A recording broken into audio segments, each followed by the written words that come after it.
দেন হচ্ছে আপনার post study work and career planning. 16 নম্বরের যে ধাপটা, যে আপনার পড়াশোনা শেষ হয়েছে, এখন আপনার পড়াশোনা শেষে কোন দেশে কি ধরনের প্রসেস, যেটাকে আমরা পিএসডাব্লিউ বলি, পোস্ট স্টাডি ওয়ার্ক পারমিটটা, মানে ডিউরেশনটা কত, তারপরে আমি জবে যাব, জবের এক্সপিরিয়েন্স সবকিছু মিলায় পিআর প্রোগ্রামে যাওয়া, যেটা 17 নম্বর, হ্যাঁ, এবং লং টার্ম সেটেলমেন্ট প্ল্যানিংটা, এবং 18 নম্বর হচ্ছে after having experience return to Bangladesh. এই একটা স্টেপও আছে যে অনেকে স্টাডি শেষ করে বা একটা সার্টেন লেভেল অফ এক্সপিরিয়েন্স বা হয়তো 10 বছর 15 বছর স্টে করে আবার হয়তো দেশে ব্যাক করতে চায়, বা অনেকে স্টাডি করার পরেও ব্যাক করে, বা অনেকে স্টাডি করার পরে 2 এক বছর জব করেও ব্যাক করে। এটাও একটা সেগমেন্ট আছে। সো এই যে জার্নি ফার্স্ট টু লাস্ট, এই জার্নিগুলো মোটামুটি টাচ আপ করার আমি চেষ্টা করবো আর কি, হ্যাঁ। সো ফার্স্ট স্টেপ যেটা আসি, যে বিদেশে উচ্চশিক্ষা কেন নেওয়া উচিত, হ্যাঁ, এইটা একটা ইস্যু, যে বা আমি নিজে কেন যাব, বা আমার সন্তানকে কেন হায়ার স্টাডিজে পাঠাবো, হ্যাঁ, বা আমার ফ্যামিলি মেম্বার, ভাই বোন বা হুইভার, আত্মীয় স্বজন, যে কেন যাবে, ঠিক আছে। সো এগুলো সাধারণ একটা ধারণা আমাদের সবারই আছে, ঠিক আছে, মোটা দাগে। ফার্স্টলি আমরা যেটা কম্পেয়ার করি, যে কোয়ালিটি এডুকেশন, যে বাংলাদেশের তুলনায় যেই দেশে আমরা যেতে চাচ্ছি বা আমার সন্তানকে পাঠাতে চাচ্ছি, বা সেই দেশের পড়াশোনার কোয়ালিটিটা আমাদের থেকে ভালো, যার কারণে সে পড়াশোনা শেষ করে সে এমপ্লয়মেন্ট বা জব সেক্টরে ইজিলি এন্ট্রি করতে পারবে। সো মেইনলি হচ্ছে যে আহ, আমরা যদি বলি যে হায়ার স্টাডিজের যে কেন, যে কারণটা, একটা মেজর কারণ হচ্ছে এমপ্লয়মেন্ট অ্যাকচুয়ালি, হ্যাঁ। আর আমরা যদি ম্যাক্রো লেভেলে আমার এক্সপিরিয়েন্স যদি আমি শেয়ার করি, লাস্ট হয়তো 1 2 দশক, ইভেন মানে টিল নাও, বাংলাদেশে ধরেন আমাদের যে জার্নি, বিং দেশ হিসাবে, জাতি হিসাবে, নেশন হিসাবে, 50, more than 55 years around. So আমরা আসলে ইন্ডাস্ট্রিয়ালি আমরা ওই লেভেলে ডেভেলপমেন্ট করতে পারিনি, যেটা চায়না, জাপান বা এই কান্ট্রিগুলো করেছে। সো যার কারণে আমাদের এমপ্লয়মেন্ট জেনারেশনটা ওইভাবে হয়নি, হ্যাঁ, এটা হচ্ছে চরম বাস্তব। প্রতি বছর আমাদের জেনারেল ব্যাকগ্রাউন্ড, মাদ্রাসা ব্যাকগ্রাউন্ড সব মিলায় আমার ধারণা 15 থেকে 20 লাখ গ্রাজুয়েট বের হয়। সো এই যে 15 লাখ বা 20, অ্যারাউন্ড 15 লাখ প্লাস, যে আমাদের তো আসলে এমপ্লয়মেন্ট জেনারেশনের, আমাদের বা আমাদের যে কর্পোরেট ইন্ডাস্ট্রি, একাডেমিয়া বা যত সেক্টর আছে এমপ্লয়মেন্ট জেনারেশনের, পাবলিক প্রাইভেট সব মিলিয়ে আমার মনে হয় যে 2 2 থেকে 3 লাখ অ্যারাউন্ড হবে। সো এই যে 15 লাখই যদি ধরি, তো 15 লাখের ভিতরে 3 লাখ হলে আর 12 লাখ কোথায় যাবে, তাই না? এই যে হিউজ নাম্বার অফ ইয়ুথস, তাদের যে প্রোডাক্টিভিটিটা তারা কোথায় ব্যবহার করবে, তাদের স্কিলটা কোথায় ব্যবহার করবে।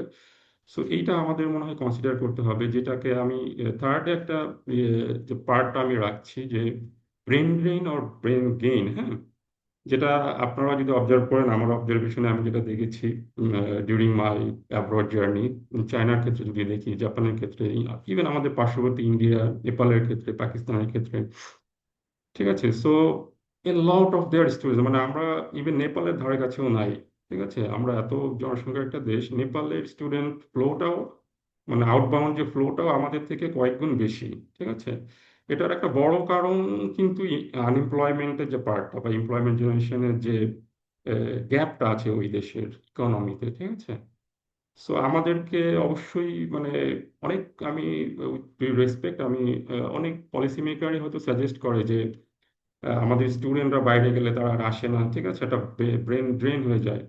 কিন্তু আমাদের তো আসলে কোনো অপশন না। আমাদের একজন টপ ইউনিভার্সিটির একজন গ্রাজুয়েট বের হয়ে, উনি আসলে ওনার যোগ্যতা, ওনার কোয়ালিফিকেশন বা সব মিলাই কিন্তু ওনার এক্সপেক্টেড পজিশনটা উনি পান না। ওনার স্কিলটাকে উনি অ্যাপ্লাই করার সেই সুযোগটা খুবই কম, খুবই সীমিত। পান না একেবারে না, বাট সেটা তো সীমিত। যেখানে আমাদের বের হচ্ছে আমাদের 15 লাখ, সেখানে হয়তো স্কোপ আছে 2 লাখ 3 লাখ, তাই না?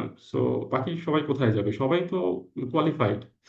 সো এটাকে ম্যাক্রো, মানে ইকোনমিক্যাল এক্সপেক্টে আমি যদি আমার এক্সপিরিয়েন্স শেয়ার করি, যে আমাদেরকে উই মাস্ট মানে focus on exporting hour human resources and quality human resources. However, so যেটা বলছিলাম, যে বিদেশে যাওয়ার কেন যাওয়া উচিত, বিদেশে উচ্চশিক্ষা কেন নেওয়া উচিত? কারণ উচ্চশিক্ষাটা হচ্ছে ইটস এ পাথওয়ে, হ্যাঁ, এটা হচ্ছে ব্রিজ, যে আমাদের একজন গ্রাজুয়েটকে, আমাদের একজন ইয়ুথকে, তরুণকে বাইরের যে কি বলে শিক্ষা, এবং সেই সাথে যেই দেশে যাবে সেই দেশের কর্মক্ষেত্রে অবদান রাখা, এবং দিন শেষে কিন্তু তিনি তার ফ্যামিলির জন্য অবদান রাখবে, এবং একটা একটা ফ্যামিলি যদি গ্রো করে, সাউন্ড থাকে ইকোনমিক্যালি, অন্য অন্য এসপেক্টে, একটা ফ্যামিলি থেকে একটা সোসাইটি, সোসাইটি থেকেই কিন্তু একটা দেশ, তাই না?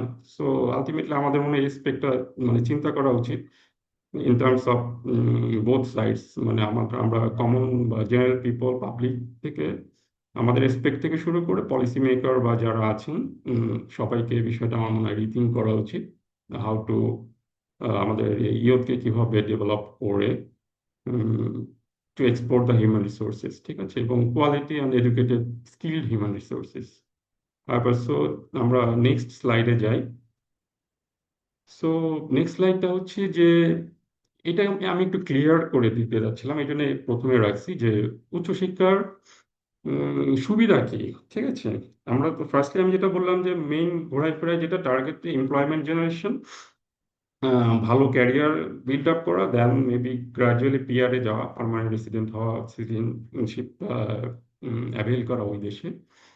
সো জাস্ট আমরা যদি দেখি ওভারভিউ, যে উন্নত মানসম্পন্ন শিক্ষা, এটা হচ্ছে একটা বড় সুবিধা, যেটা আন্তর্জাতিকভাবে স্বীকৃত ডিগ্রি, ভালো চাকরির সুবিধা, উচ্চ বেতনের সম্ভাবনা, পোস্ট স্টাডি ওয়ার্ক পারমিট যেটা আছে, পার্মানেন্ট রেসিডেন্সির সুবিধা, বিদেশের বিভিন্ন দেশের সংস্কৃতি সম্পর্কে জানার সুযোগ, এইটা একটা বড় অ্যাচিভমেন্ট বা বড় অ্যাডভান্টেজ, হ্যাঁ।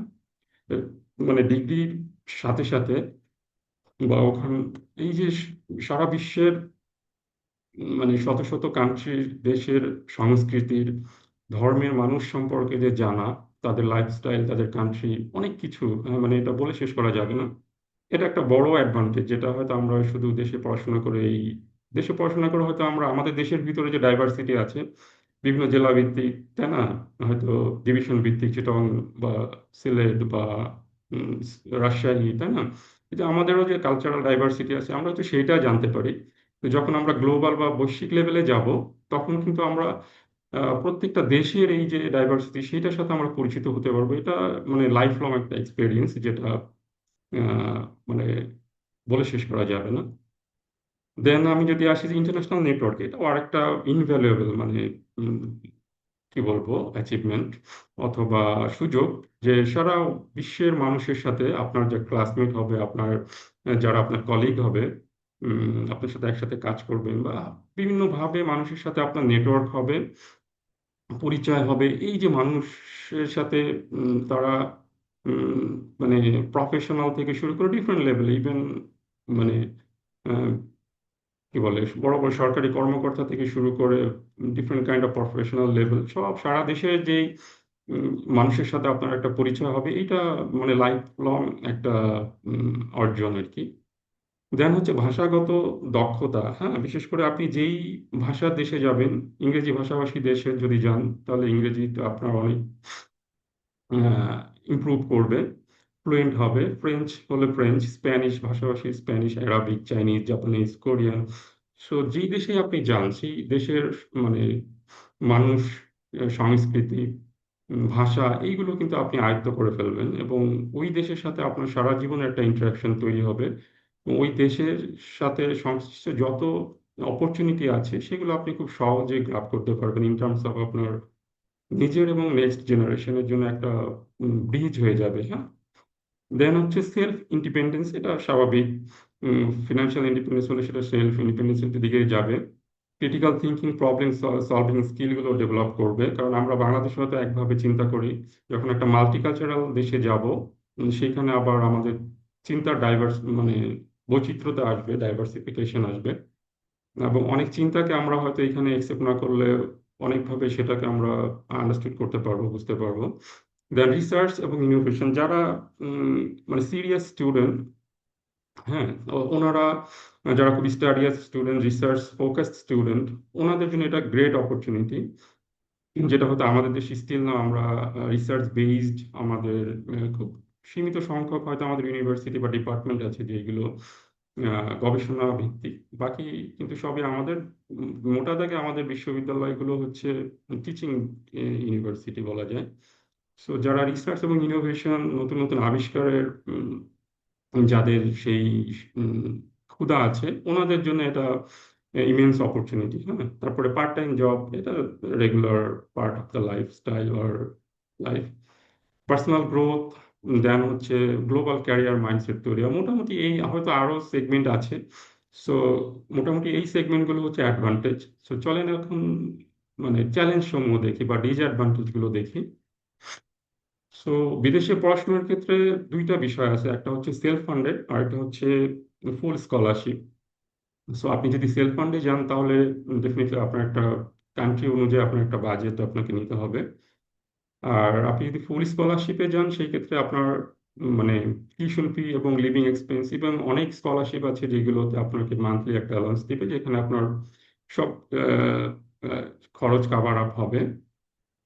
আবার অনেক অনেক স্কলারশিপ আছে যেটাতে ইভেন আপনাকে রাউন্ড ইয়ার ফেয়ার দিবে, যে আপনি বিশেষ করে গভর্নমেন্ট যে ফুল ফান্ডেড স্কলারশিপ গুলো আছে বিভিন্ন দেশের, সেগুলোতে ইভেন আপনাকে এয়ার ফেয়ারও কাভার আপ দিবে। সো শুধুমাত্র আপনার জামা কাপড় বা কিছু কেনাকাটা বা আনুষঙ্গিক কিছু খরচ ছাড়া আপনার তেমন কোনো খরচ নেই সেখানে। হয়তো আপনার হয়তো 1 লাখ থেকে 2 লাখ বাজেট হলে ইনাফ। ঠিক আছে। আর বাকি যদি আপনার সেলফ ফান্ডেড হয় সেখানে country to country, university university এটা ভ্যারি করবে। আচ্ছা, আর দ্বিতীয় যে চ্যালেঞ্জটা সেটা হচ্ছে পরিবার থেকে দূরে থাকা, হোম সিকনেসটা কাজ করবে। এটা প্রথম 6 মাস খুব সিরিয়াসলি কাজ করবে। আস্তে আস্তে আস্তে আস্তে আপনার অ্যাডাপ্টেশন আসবে, ওই দেশের মানুষ, সংস্কৃতি, ভাষা, এগুলো আস্তে আস্তে যখন আপনি বুঝতে পারবেন আপনার লাইফটা তখন ইজি হয়ে যাবে। দেন নতুন কালচারের সাথে মানিয়ে নেওয়ার যে চ্যালেঞ্জ, 3 নম্বর, এটাও একটা চ্যালেঞ্জ। কালচারাল একটা শখ থাকে। একটা নতুন দেশে যখন যাবেন তাদের খাবার দাবার, চলাফেরা, ইভেন আপনি একটা নতুন স্মেল পাবেন যেটা হয়তো আপনার ইনিশিয়ালি ভালোও লাগতে পারে, খারাপও লাগতে পারে। আমাদের বাংলাদেশেও যদি কেউ একজন ফরেনার আসে, উনি কিন্তু আমাদের দেশের একটা স্মেল আছে আমাদের। সো ইনিশিয়ালি খারাপও লাগতে পারে, ভালোও লাগতে পারে। সো এই যে স্মেলটা, বা এক এক দেশে ধরেন রেস্টুরেন্টে আপনি যখন যাবেন তারা এক ধরনের মশলা ইউজ করে। সেই মানে এই যে চ্যালেঞ্জ গুলো না, এগুলো কিন্তু সামগ্রিক চ্যালেঞ্জ আর কি। সেটা কালচারাল বা বলতে পারেন যে টোটাল লাইফস্টাইলের যে চ্যালেঞ্জটা আর কি, যেটাতে আমরা অভ্যস্ত, সেটা নতুন একটা উম, দেশের সেই আমাদের সেই পরিবেশটা আমরা পাবো না। So সেটাকে সাথে কোপ আপ করা, মানিয়ে নেওয়ার যে একটা চ্যালেঞ্জ, সেটা একটা মানে কালচারাল চ্যালেঞ্জের পার্ট। দেন হচ্ছে ভাষাগত বাধা। যে দেশগুলো ইংরেজি ভাষাভাষী, সেইখানে হয়তো চ্যালেঞ্জটা কম, বাট স্টিল ওই দেশের মানুষের ইংরেজি একেবারে যে শুদ্ধ তা কিন্তু না। আবার ওই দেশগুলোতে ধরেন আপনি আমেরিকার কথাই বলেন, সেখানে যে সকল আমেরিকান আছে বা অন্যান্য দেশে আছে, সবারই কিন্তু একটা এক্সেন্ট আছে। আমাদের সাউথ এশিয়া এক ধরনের এক্সেন্ট আছে, ইভেন ইন্ডিয়ার এক ধরনের এক্সেন্ট আছে।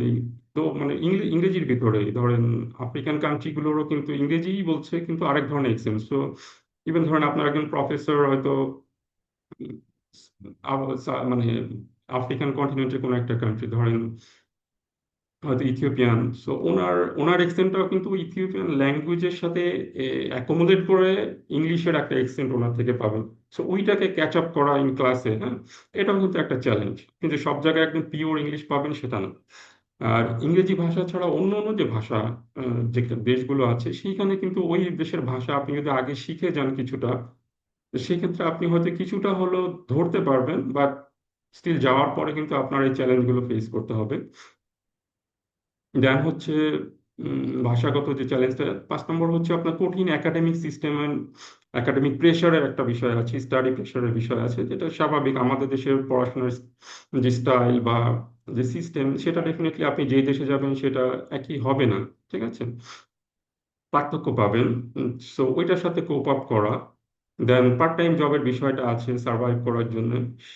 সো এটা একটা চ্যালেঞ্জ আছে, বিশেষ করে যারা সেলফ ফান্ডে যাবে। দেন 7 নম্বরে হচ্ছে ভিসার ইস্যুস গুলো থাকে, এটা তো আগে আসতে পারতো। ইমিগ্রেশন ভিসার যে আনসার্টেনিটি আছে, এখানেও কিন্তু অনেক চ্যালেঞ্জ আছে, বিশেষ করে সেলফ ফান্ডের ক্ষেত্রে। দেন হচ্ছে সঠিক কোর্স এবং কান্ট্রি নির্বাচন করা যে রিস্ক, এটা প্রথমেই যে আমি কোন প্রোগ্রামে যাব সেটার ক্যারিয়ার প্রসপেক্টটা কেমন, কোন দেশে যাব সেটার ক্যারিয়ার প্রসপেক্ট কেমন। আমার যদি টার্গেট হয় আমি পার্মানেন্ট রেসিডেন্ট বা মানে সেটেল ডাউন হব, সেই ক্ষেত্রে সেই কান্ট্রিটা কতটা উপযোগী হবে, এই যে বিষয়গুলো। উম, এবং আপনি ধরেন যে দেশে অলরেডি চলে গেছেন, সেই দেশের যে রিস্ক ফ্যাক্টর গুলো আছে এই এসপেক্টে, সেটা একটা মানে চ্যালেঞ্জ, সেটাকে ওভারকাম করা বা সেটাকে রিস্ট্রাকচারিং করা। দেন যদি বলি যে লোনলিনেসের একটা ইস্যুজ আছে, হয়তো আপনি একটা ইউনিভার্সিটিতে গেছেন, সেখানে হয়তো বাংলাদেশি ইনিশিয়ালি তেমন নাই, এই সংখ্যা কম বা একেবারেই নাই, বা হয়তো আপনি এরকম যে চ্যালেঞ্জগুলো আছে, হ্যাঁ, ইনিশিয়ালি একজন দেশি স্টুডেন্ট যদি থাকে, তার কাছ থেকে আপনি যে হোম সিকনেসটা অ্যাটলিস্ট আপনি কাটিয়ে উঠতে পারবেন, একসাথে কথা বলা বা নিজের ভাষায় কথা বলার যে সুযোগটা সেটা পাবেন। না হলে হয়তো দেখবেন যে হয়তো দিনকে দিন আপনি পুরো সপ্তাহ হয়তো আপনি যেদিন মসজিদে যাচ্ছেন নামাজ পড়তে বা কোনো একটা গেট টুগেদার, সেইখানে হয়তো আরো অনেক ইউনিভার্সিটি থেকে স্টুডেন্টরা আসবে, সেইখানে হয়তো আপনি আপনার দেশি কাউকে পাবেন, সেখানে বাংলা বলতে পারবেন, বাকি কিন্তু 7 দিনে আপনি বাংলা, 6 দিনে বাংলা বলতে পারছেন না। সো এটা একটা বিষয়, মানে যদিও এখন টেকনোলজি এসে অনেক এটাকে ইজি করে ফেলেছে, থ্রু টেকনোলজি বিভিন্ন ধরনের অ্যাপের মাধ্যমে আমরা আমাদের ফ্যামিলি অ্যান্ড ফ্রেন্ডসের সাথে যোগাযোগ রাখি। তারপর এটা একটা চ্যালেঞ্জ। দেন লিভিং কস্টের একটা চ্যালেঞ্জ আছে। দেন হচ্ছে নাম্বার 11, স্টাডি ওয়ার্ক ব্যালেন্সের একটা চ্যালেঞ্জ আছে। তারপর হচ্ছে মিস ইনফরমেশন বা ভুল এজেন্ট বা অনেক ফার্মের রং ইনফরমেশনের কারণে অনেক চ্যালেঞ্জ হয়। দেন হচ্ছে মেন্টাল স্ট্রেস, ইমোশনাল প্রেশার মোকাবেলা করা, ঠিক আছে। মেন্টাল স্ট্রেস প্রত্যেকটা জায়গায় আছে, আপনি যেখানেই থাকেন ওয়ার্ল্ডের প্রেশার গুলো থাকবে। সো আপনার অবস্থা অনুযায়ী এটা ভিন্ন ভিন্ন হবে। সো এটাকে ম্যানেজ করা, হয়তো দেশে থাকলে আপনার আশেপাশে আপনার ফ্যামিলি মেম্বার্স থাকবে, আপনার ফ্রেন্ড সার্কেল থাকবে, যারা হয়তো আপনাকে সাইকোলজিক্যালি সাপোর্ট দিতে পারবে। বাইরে হয়তো এই জিনিসটা আপনাকে একটু সময় লাগবে ওটা কোপ আপ করে সেই পরিবেশটা তৈরি করা। সো এগুলো একটা চ্যালেঞ্জ। সো ইউনিভার্সিটি ইউনিভার্সিটি, দেশ দেশ ভেদে এটা একটু ভিন্ন ভিন্ন হবে, বাট এইগুলো হচ্ছে ধরেন চ্যালেঞ্জ গুলো, হ্যাঁ।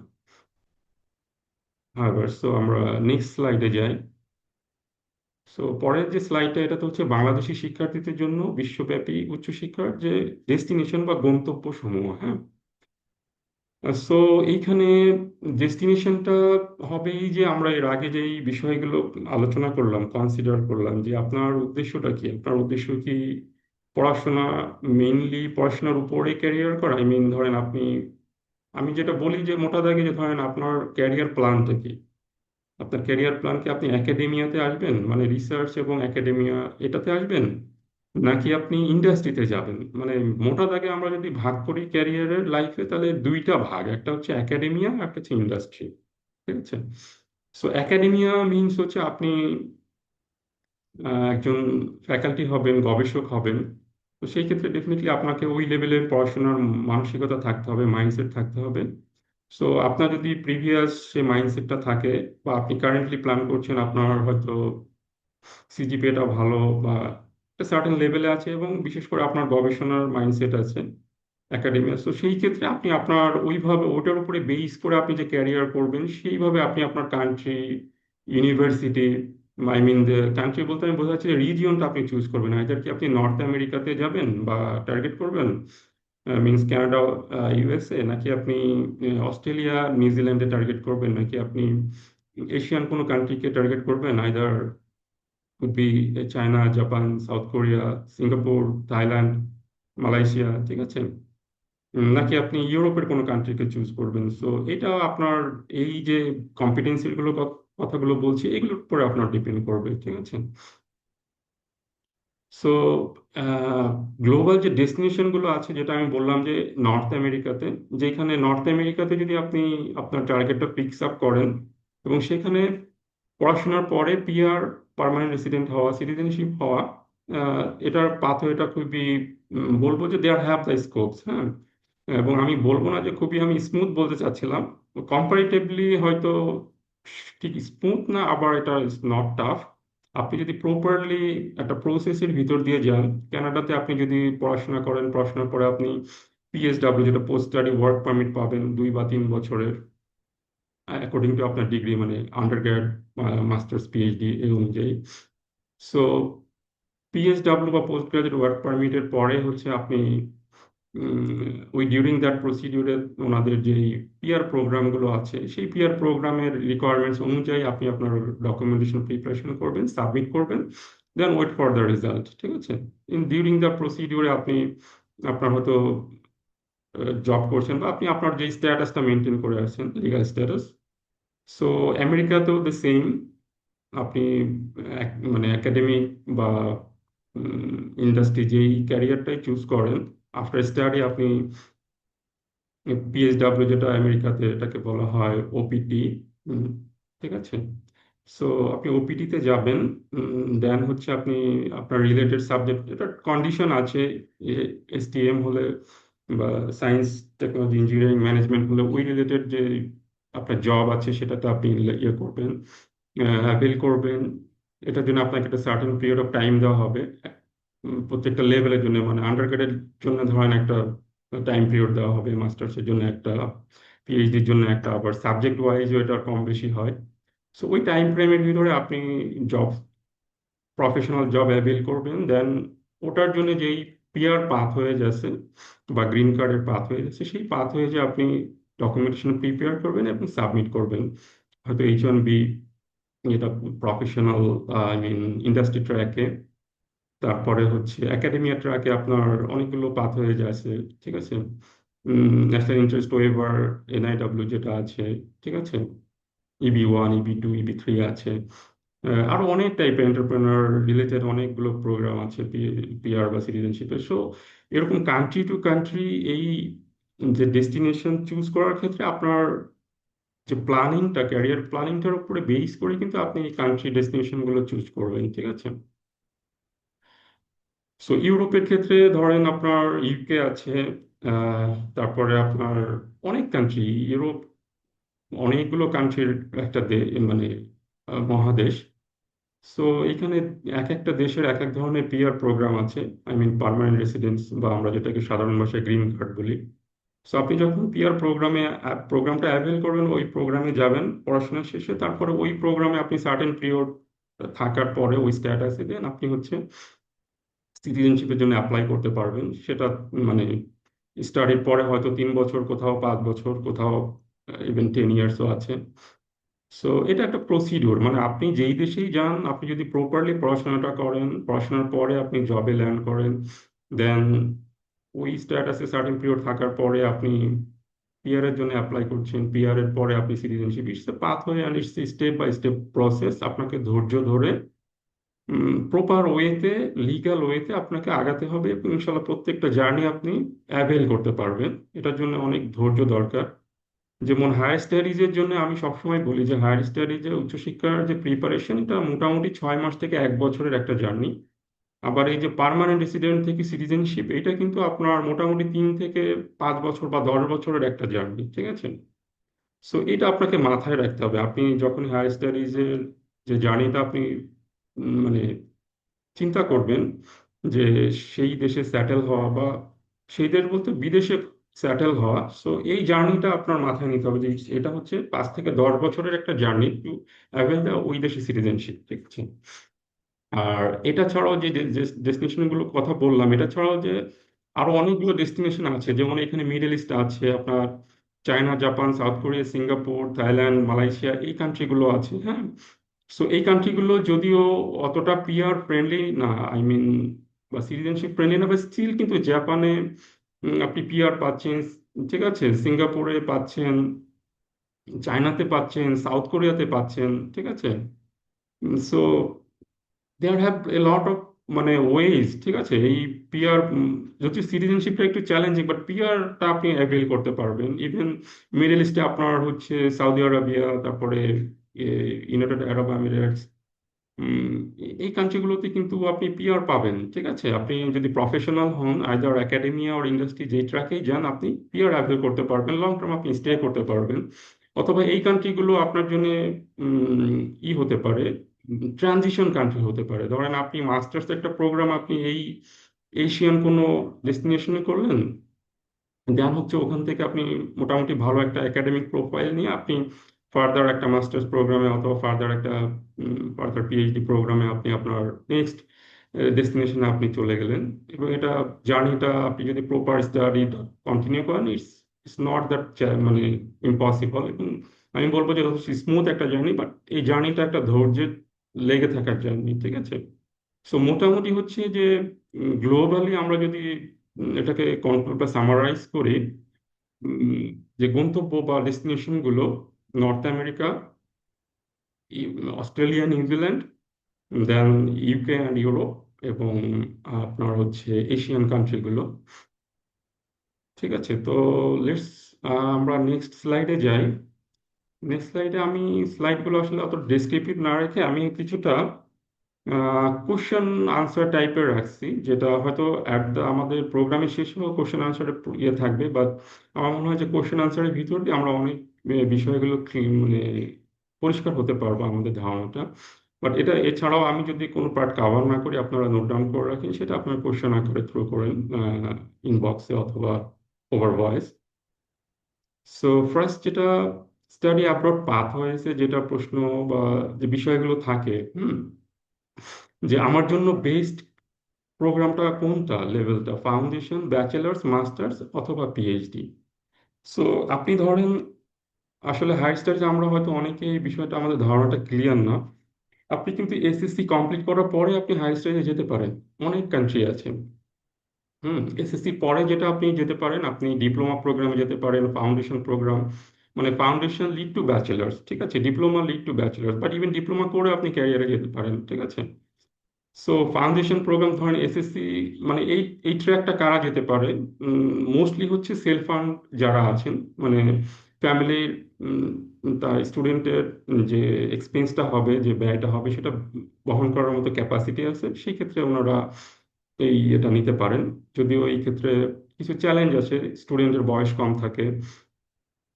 সো এগুলো অনেক ফ্যাক্টর আছে, এই ফ্যাক্টরগুলো আমাদের কনসিডার করতে হবে। সো ফাউন্ডেশন প্রোগ্রামটা মোটামুটি এসএসসির পরে আপনি যেতে পারেন, বা আপনার সন্তান বা আপনার যেতে পারে। যেমন আপনার মালয়েশিয়া আছে, ইভেন চায়না আছে, ইভেন ইভেন জাপানেও আছে আমার যতটুকু মনে আছে এসএসসি অথবা ইন্টারমিডিয়েটের পরে মাস্ট আছে, ইভেন ইউকে আছে। সো এটা আপনারা কনসিডার করতে পারেন, ঠিক আছে? দেন এসএসসির পরে যেটা থাকছে সেটা হচ্ছে আমরা যেটাকে বলি ইন্টারমিডিয়েট, এইচএসসি, মানে 12 ইয়ার্স এডুকেশন কমপ্লিট করা, বা গ্লোবালি যেটাকে হাই স্কুল ডিগ্রি বলে। সো ইন্টারমিডিয়েটের পরেও কিন্তু আপনি ডিপ্লোমা প্রোগ্রামে যেতে পারেন, 2 ইয়ার্স, কোথাও 3 ইয়ার্স।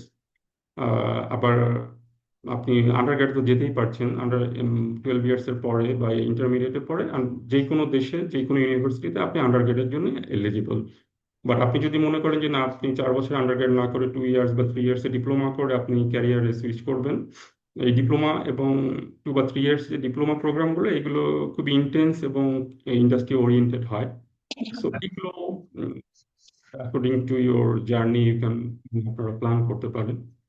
আর যারা অলরেডি ব্যাচেলার্স করে ফেলেছেন বা অন দ্য প্রসেসে আছেন, আমি একটু অ্যাড করি এখানে। আমাদের একটা ধারণা থাকে, আহ, যে আমাদের একটা ধারণা থাকে যে আমরা মনে হয় যে ডিগ্রি কমপ্লিট করে তারপরে আমরা অ্যাপ্লাই করবো। এটা কিন্তু আমাদের একটা জেনারেল ধারণা, বাংলাদেশের প্রসপেক্টে আমি যদি বলি, যে আমাদের সবসময় ধারণা যে আমি পড়াশোনা শেষ করে জবের জন্য অ্যাপ্লাই করবো, পড়াশোনা শেষ করে হায়ার স্টাডিজ যাব। বিষয়টা কিন্তু এইটা না। হায়ার স্টাডিজের জন্য আপনার মানে ডিগ্রি কমপ্লিট হওয়ার আগেই আপনি অ্যাপ্লাই করতে পারেন, আপনি থার্ড ইয়ারে অ্যাপ্লাই করতে পারেন, আপনি ফোর্থ ইয়ারে যেও আপনি অ্যাপ্লাই করতে পারেন, ঠিক আছে? আপনার অ্যাপ্লিকেশনটা প্রসিডিউরে থাকবে, ঠিক আছে? এবং ইভেন আপনি, মানে আপনি অ্যাপ্লাই করলেন, সবকিছু যদি মানে টাইমলি হয় এবং অ্যালাইন করে ওই ইউনিভার্সিটির ডিগ্রি শুরু, ধরেন আপনি এখন হচ্ছে ফোর্থ ইয়ারের, আপনি হচ্ছে এক্সাম দিয়েছেন, আপনার এখন রেজাল্ট আসেনি, ঠিক আছে? তো আমরা যেটা কি করি, আমরা ওয়েট করি রেজাল্ট আসবে, তারপরে আমি হয়তো আইএলটিএস এর প্রিপারেশন নিব, দেন আমি অ্যাপ্লাই করব। তাহলে এই বছর আর হচ্ছে না। এই বছরের যে মেজর ইনটেক সেপ্টেম্বর, যে সেশনটা আছে, মেজর সেশনটা গ্লোবালি, সো এই সেশনটা ধরতে হলে আমাকে আইদার এই বছরের বা 26-এর একদম প্রথম থেকে আমাকে অ্যাপ্লিকেশন শুরু করতে হবে। আর কিছু কিছু কান্ট্রিতে একদম কত বছর, মানে 25-এর অগস্ট সেপ্টেম্বর থেকে আমাকে অ্যাপ্লিকেশন প্রসিডিউরে যেতে হবে, মানে 1 বছর আগ থেকে, কিছু কিছু কান্ট্রি 6 মাস আগ থেকে, ঠিক আছে?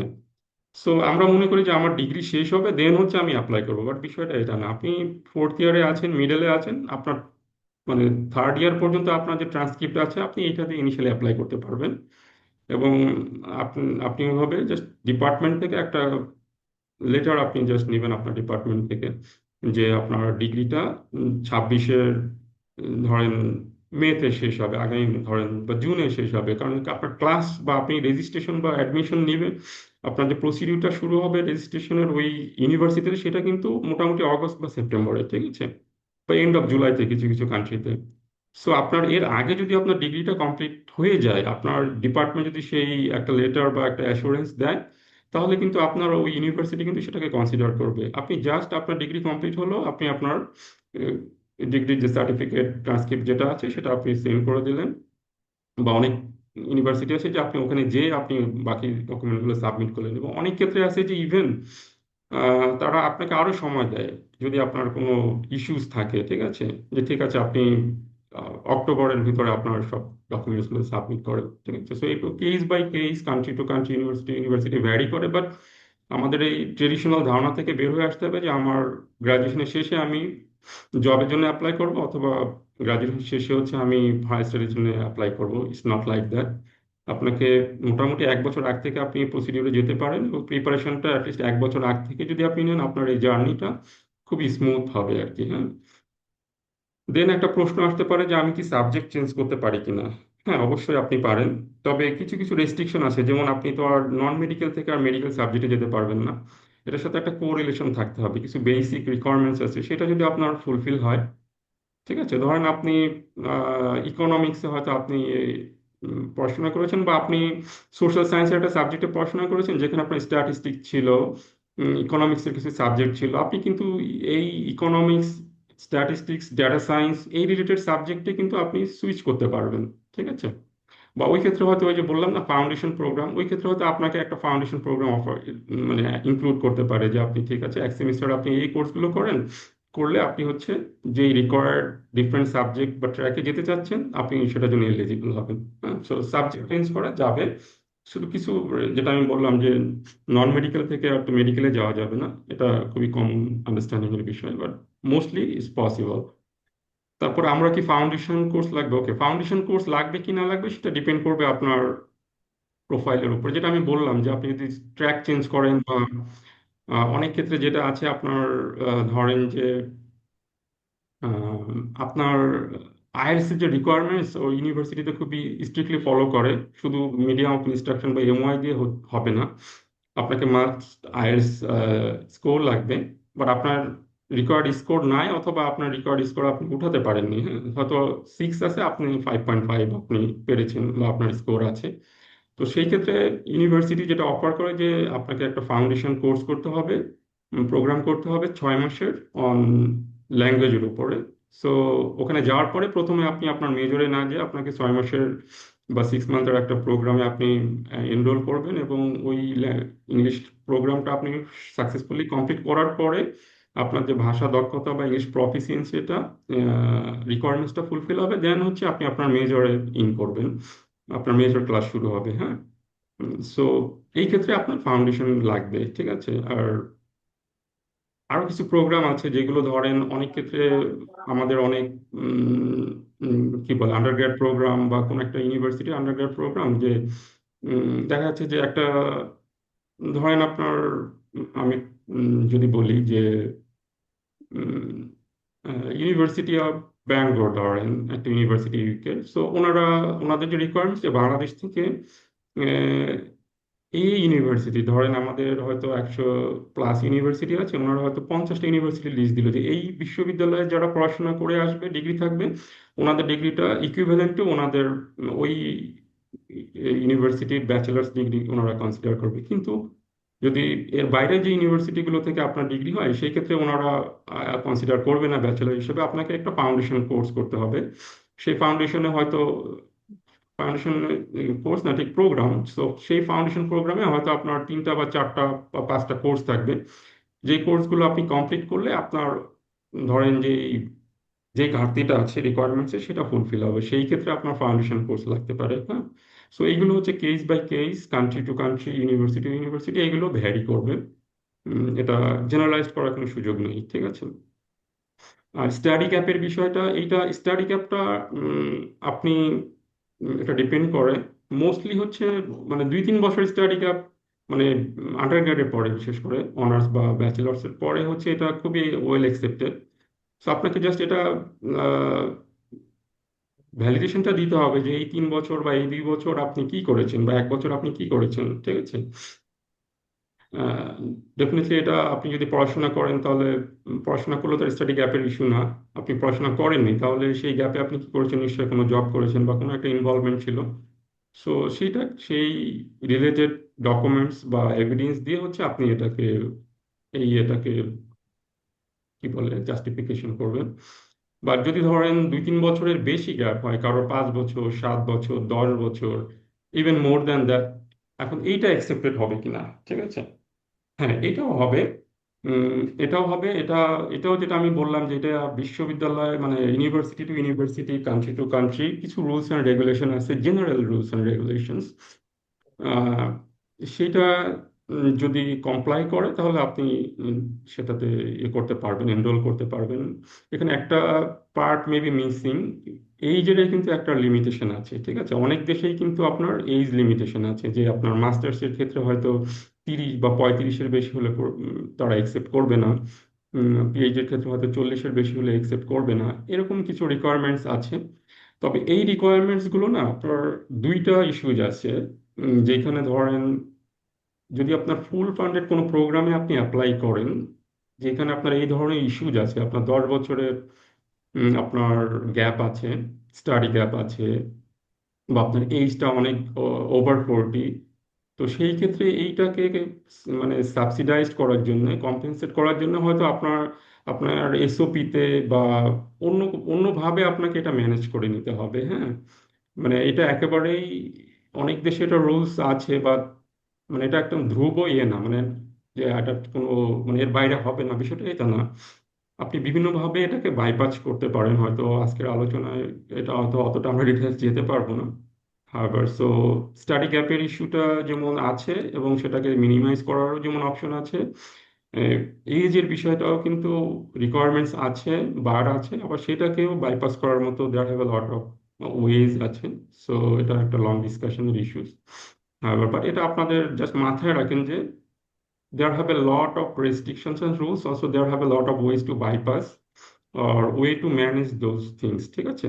সো এটা আপনাকে মাথায় রাখতে হবে, হতাশ হওয়া যাবে না যদি আপনি রিয়েলি সিরিয়াস হন রিগার্ডিং হায়ার স্টাডিজ জার্নিটা, হ্যাঁ। আচ্ছা, আমরা নেক্সট এরিয়াতে যাই, কান্ট্রি সিলেকশন। সো কান্ট্রি সিলেকশনটা আপনি, এটা ডিপেন্ড করবে আপনার নিজের উপরে, ক্যারিয়ার প্ল্যানের উপরে, আপনার কম্পিটেন্সির উপরে, আপনার গোলের উপরে, ঠিক আছে। অনেক ইস্যুজ আছে, ধরেন অনেকের আছে যে তার মোস্ট রিলেটিভস হয়তো ইউকেতে থাকে, সো ঘোরায় ফেরায় সবাই ইনফ্লুয়েন্স করছে, উনি ইউকেতে যেতে চান, সো সেই জন্য উনি ইউকে যাচ্ছেন, বা কান্ট্রি হিসেবে ইউকে কে চুজ করছেন। সো এটা লট অফ ফ্যাক্টরস আছে এখানে, হ্যাঁ। সো এটাও উম, আপনারা হয়তো বুঝেন, এটা দেয়ার হ্যাভ মানে কনস্ট্যান্ট কিছু না, ঠিক আছে। আপনার যার যার চয়েস বা সুবিধা বা ইয়ে অনুযায়ী সেটা কান্ট্রিটা চুজ করবে, কোন কান্ট্রিতে খরচ কম, ওকে। এখন খরচের বিষয়টা হচ্ছে যে এটা বাজেট, মানে আপনি যদি সেলফ ফান্ডে যান সেই ক্ষেত্রে ডেফিনেটলি বাজেটের ইস্যু আছে। আর যদি ফুল স্কলারশিপে যান সেই ক্ষেত্রে আমি যেটা বললাম যে হয়তো 2-3 লাখের একটা বাজেট হলে আপনি আপনার এয়ার ফেয়ার, সেটেল ডাউন, বা অন্যান্য যে উম, ধরেন শপিং, কেনাকাটা, ইনিশিয়াল যেটা হয় আর কি, সেটা আপনি কাভার আপ করতে পারবেন। কিন্তু যদি আপনি সেলফ ফান্ডে যান সেই ক্ষেত্রে ডেফিনেটলি আপনার বাজেটের ইস্যুজ আছে, এবং সেটা কান্ট্রি টু কান্ট্রি তো অবশ্যই ভ্যারি করবে। এটা ওই ইউনিভার্সিটি টিউশন ফির উপরে ডিপেন্ড করবে, ওই ইউনিভার্সিটি বা ওই কান্ট্রি বা ওই ইউনিভার্সিটিটা যেই শহরে আছে সেইখানে জীবনযাত্রার খরচটা অ্যাভারেজ কেমন, সেটার উপর ডিপেন্ড করবে, ঠিক আছে। সো এটা আমি হয়তো এখন একেবারে কনস্ট্যান্ট কিছু বলছি না, বাট ধরেন আমি উম, যদি অস্ট্রেলিয়া নিউজিল্যান্ডের কথা বলি, ডেফিনেটলি আপনাকে বাজেট করতে হবে অন অ্যান্ড অন, মানে সেলফ ফান্ডের ক্ষেত্রে উম, 40 লাখ থেকে 60 লাখ বাংলাদেশি টাকা। উম, আপনার যদি নর্থ আমেরিকাতে, আপনি কানাডাতে যদি আপনি ধরেন আন্ডার গ্রেডে করেন, বাজেট করেন সেই ক্ষেত্রেও অনেকটা 30-40 লাখ। ইউএস এর ক্ষেত্রে ডেফিনেটলি আরো বেশি, ইউকে এর ক্ষেত্রে 30-40, ইভেন 50ও হতে পারে। প্রোগ্রাম টু প্রোগ্রাম ভ্যারি করে, ধরেন মেডিকেল রিলেটেড প্রোগ্রাম বা কিছু ইন্টেন্স প্রোগ্রাম আছে যেগুলোতে টিউশন ফি হায়ার, সো ওইখানে ভ্যারি করবে। আমি জেনারেল ধারণাটা দিলাম। আর ইউরোপের ক্ষেত্রে আপনি মোটামুটি 10-15, 15 লাখ, 20 লাখ, মোটামুটি মানে 10 থেকে 20 লাখের ভিতরে আপনি, এটা ইউরোপে তো অনেকগুলো ডেস্টিনেশন কান্ট্রি আছে, সেগুলোতে আপনি প্ল্যানিং করতে পারেন। বা মাস্টার্স প্রোগ্রামে যদি যান, ইউরোপের অনেক কান্ট্রিতে মোটামুটি 7 থেকে 10-12 লাখ, মানে 7 লাখ, আর 6, 7, 8 থেকে 10-12 লাখের ভিতরে আপনি আপনার বাজেটটা করতে পারবেন মাস্টার্স প্রোগ্রামে, নট আন্ডার। আর কোন কান্ট্রিতে পিআর পার্মানেন্ট রেসিডেন্সি সহজ, আহ, আমি ডেস্টিনেশন মানে গ্লোবাল ডেস্টিনেশনে আমি কিছুটা ধারণা দিয়েছি পিআর প্রোগ্রামের বিষয়ে। আসলে পিআর প্রোগ্রামটা না কোনো দেশেই সহজ না, এটা একটা জার্নি। হ্যাঁ, এটা একটা জার্নি, প্রত্যেকটা দেশে এটা অনেক চ্যালেঞ্জিং। এখানে আপনাকে অনেকগুলো ডকুমেন্টেশনের বিষয় আছে, অনেকগুলো প্রিপারেশনের বিষয় আছে, ওই দেশের ল্যাঙ্গুয়েজ, কালচার, সব মিলায় আপনি কতটা অ্যাডাপ্ট করতে পেরেছেন এটারও টেস্ট আছে। হ্যাঁ, সো এই জার্নিটা না প্রত্যেকটা দেশেই একটা আলাদা আলাদা জার্নি। সো এটাকে সহজভাবে নেওয়ার কোনো ইস্যুজ নাই। এখানে হয়তো বলতে পারেন যে কোথায় জার্নিটার ডিউরেশনটা বেশি, কোথাও কম, হয়তো কোথাও আপনি 3 বছর ধরেন পড়াশোনা শেষ করে 3 বছর আপনি জব করলেন, তারপর আপনি পিআর এর জন্য অ্যাপ্লাই করতে পারছেন। হ্যাঁ, কোথাও হয়তো 5 বছর, বা কোথাও 2 বছর, বা কোথাও আপনি পড়াশোনা করে কিছু কিছু পিআর ক্রাইটেরিয়া আছে, যেমন এন্টারপ্রেনার ক্রাইটেরিয়া আছে, আরো কিছু ইনোভেটিভ কিছু ক্রাইটেরিয়া আছে, ঠিক আছে।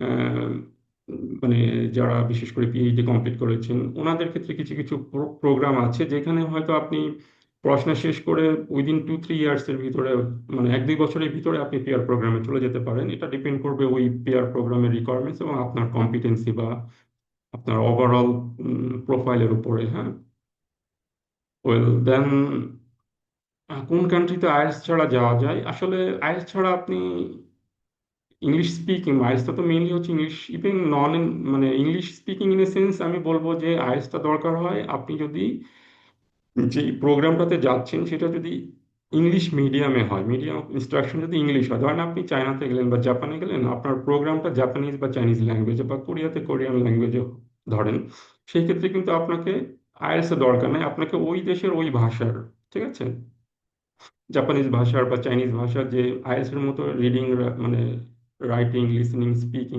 4টা ফরম্যাটেরই এক্সাম আছে।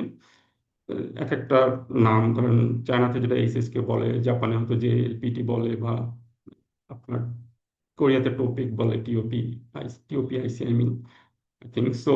এই ভাষার টেস্টগুলো দিয়ে সার্টেন স্কোর করে দেন হচ্ছে ওই ওই ভাষাতে আপনি পড়াশোনা করবেন। বা ধরুন কোরিয়াতে আপনার মাস্টার্স প্রোগ্রামটা হচ্ছে ইংলিশে, সো আপনাকে এখানে ইংলিশ প্রফিসিয়েন্সি টেস্টের একটা রিকোয়ারমেন্টস ফুলফিল করতে হবে। আইদার আইএলটিএস, টোফেল বা পিটি, বা যেটা ওনারা অ্যাকসেপ্ট করে, আই মিন যে কোনো একটা ইংলিশ টেস্ট, অথবা এমওআই ওনারা অ্যাকসেপ্ট করে যে আপনার আন্ডারগ্রেড, ধরুন আপনি মাস্টার্স প্রোগ্রামে যাচ্ছেন, আপনার আন্ডারগ্রেডটা ছিল ইংলিশ মিডিয়ামে বা মিডিয়াম ইনস্ট্রাকশন ইংলিশ ছিল, সো আপনি আপনার ডিপার্টমেন্ট বা ইউনিভার্সিটি থেকে সেই সার্টিফিকেটটা নিয়ে সাবমিট করলেন। ওনারা সেটা যদি একসেপ্ট করে, অনেক ক্ষেত্রে হয় কি ওনারা ইনিশিয়ালি একসেপ্ট করে, অনেক ক্ষেত্রে হয়তো ক্যান্ডিডেটের হচ্ছে একটা ইন্টারভিউ নেয় স্যাটিসফাই হওয়ার জন্য, যে লেটস সি তার ল্যাঙ্গুয়েজ কম্পিটেন্সিটা কোন লেভেলে, রিয়েলি একসেপ্টেবল কিনা।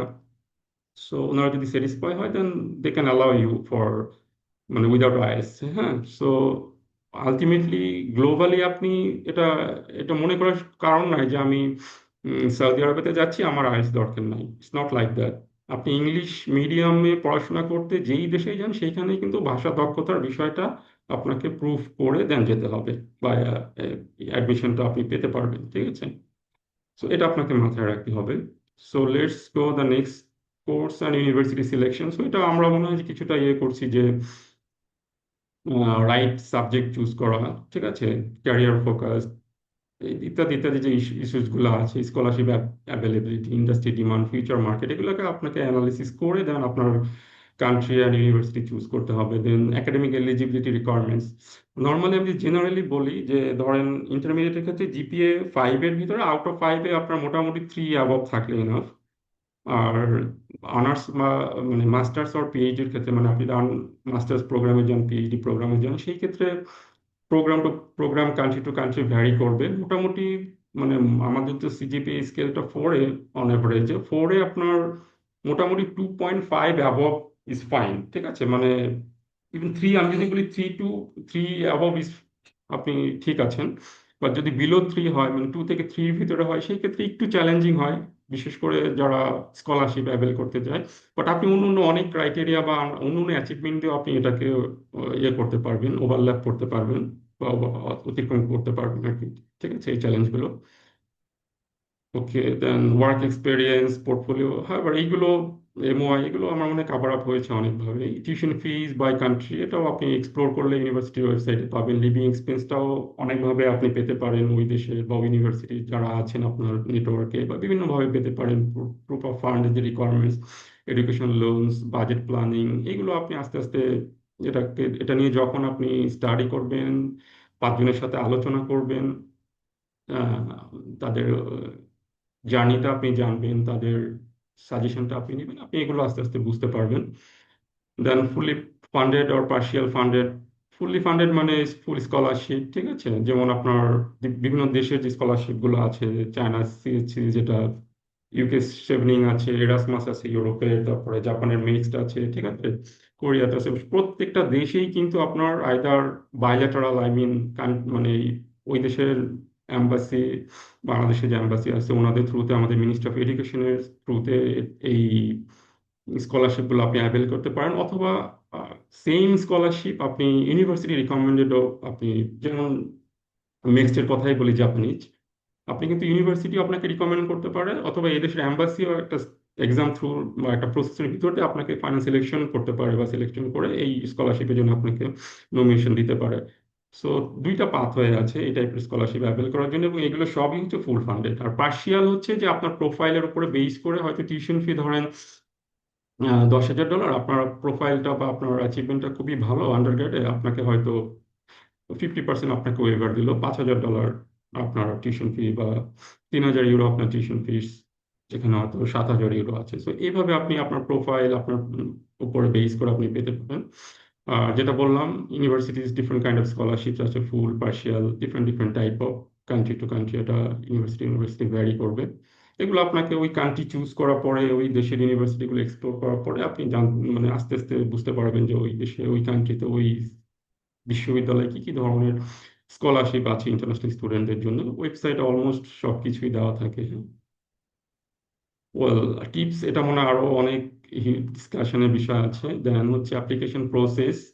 নর্মালি যেটা হয়, আগে কান্ট্রি চুজ করতে হবে, দেন ওই কান্ট্রিতে সার্টেন নাম্বার অফ, ধরেন হয়তো 5টা বা 6টা অ্যারাউন্ড, আপনি আপনার প্রোফাইল অনুযায়ী টপ লেভেলের হয়তো 2টা, মিডিয়াম 2টা, আর লোয়ার 2টা, এই 3টা স্টেজে বা 3টা লেয়ারে 6টা ইউনিভার্সিটি চুজ করে 6টাতে অ্যাপ্লাই করলেন।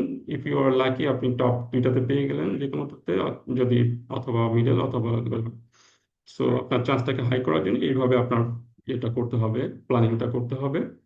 দেন ডকুমেন্টেশন প্রিপারেশনে যেটা আছে, SOP, letter of recommendation, LOR, CV, মানে আই মিন একাডেমিক সিভি, এগুলো আপনাকে গ্রাজুয়ালি আপনাকে স্টাডি করতে হবে, জানতে হবে কিভাবে এগুলো প্রিপেয়ার করতে হয়। এটা মানে প্রত্যেকটা ধরনের how to prepare this documents, এটা it could be another topic of discussion. হ্যাঁ, সো এটা নিয়ে অনেক ডিটেলস বিষয় আছে। হয়তো আমরা অতটা, আমাদের টাইম অনেকটা শেষের দিকে চলে আসছে, অলমোস্ট ওভার 9:30 প্লাস হয়ে গেছে। হাওয়েভার আমি খুব তাড়াতাড়ি প্যাক আপ করে ফেলবো, দেন আমি কোশ্চেন আনসারে চলে যাব। So online application submission, offer letter, acceptance, এগুলো গ্রাজুয়ালি ধাপে ধাপে আসবে। দেন আপনার ইন্টারভিউ আসবে। যদি আপনি ধরেন মাস্টার পিএইচডি প্রোগ্রামে যান, আপনার ফার্স্টলি হচ্ছে হয়তো সুপারভাইজার প্রফেসর থেকে আপনার ইন্টারভিউ হবে, দেন ইন্টারন্যাশনাল স্কুল বা অ্যাডমিশন ডিপার্টমেন্ট একটা ইন্টারভিউ নেবে, দেন ফাইনাল ইন্টারভিউ হবে আপনার ডিউরিং ভিসা অ্যাপ্লিকেশনের, ভিসা ভিসা অফিসার, ঠিক আছে? সো এই 3টা লেভেলে ম্যাক্সিমাম ইন্টারভিউ হতে পারে আপনার। হ্যাঁ, সো অন্যান্য যে ইস্যুসগুলো আছে, financial, study plan, confidence, and okay, we can কি। দেন হচ্ছে ভিসা প্রসেস। ভিসার প্রসেসটা হচ্ছে ধরেন আপনার উম, যখন আপনার অ্যাডমিশনটা কনফার্ম হলো through this process, documentation, submission, interviews, তখন হচ্ছে আপনার ভিসা অ্যাপ্লিকেশনের জন্য যা যা ডকুমেন্টস দরকার ইউনিভার্সিটি আপনাকে সেইগুলো পাঠিয়ে দিবে। পাঠানোর পরে এরপরে হয়তো আরো কিছু ডকুমেন্টস আপনার নিজে প্রিপেয়ার করতে হবে। সেটা could be financial documents, medical ইত্যাদি ইত্যাদি, পুলিশ ক্লিয়ারেন্স হতে পারে, বা অনেক ইউনিভার্সিটি আগেই চায় সেটা। সো এইগুলো প্রিপারেশন করে ভিসা অ্যাপ্লাই করবেন, প্রিপারেশন নেবেন, ভিসা ইন্টারভিউ দেবেন, সবকিছু ওকে হবে আলহামদুলিল্লাহ। বুঝতে পারবেন যে আপনার ভিসা হচ্ছে বা না হচ্ছে। অনেক সময় ভিসা অফিসার থেকে একটা পজিটিভ সাইন পাওয়া যায়, অনেক সময় জাস্ট সিস্টেমে আপনি ওয়েট করবেন, তারা বলে যে লেটস ওয়েট অ্যান্ড সি। একটা সার্টেন পিরিয়ড থাকে এক একটা দেশের, এক একটা সময় থাকে ইমিগ্রেশনে, যে মোটামুটি এতদিনের ভিতরে আপনি জানতে পারবেন আপনার ভিসা হচ্ছে কি হচ্ছে না। আর অনেক সময় দেখা যাচ্ছে যে মানে দেশ থেকে আপনাকে হয়তো রিজেক্ট করে দিচ্ছে, সেটা তো আপনি ইনস্ট্যান্টলি জেনে মানে আপনার পাসপোর্টটাই তারা জমা রাখছে না, ঠিক আছে। আবার অনেক দেশে আছে, যেমন কানাডাতে হচ্ছে ভিসা প্রসেসটা হচ্ছে totally documentation, not interview at the first level. ওনারা যদি চায় ইন্টারভিউ নিবে, আদারওয়াইজ সবকিছু ডকুমেন্টেশন। আবার ইউএস এর ক্ষেত্রে কিন্তু আপনার ইন্টারভিউ নিবে, ঠিক আছে। আবার অনেক দেশে আছে যে আইদার ইন্টারভিউ নিতেও পারে, নাও নিতে পারে, ঠিক আছে। সো এটা ডিপেন্ড করবে ইমিগ্রেশন ডিসিশনের উপরে, আপনার টোটাল ডকুমেন্টেশন অ্যান্ড প্রিপারেশন সাবমিশনের উপরে, হ্যাঁ।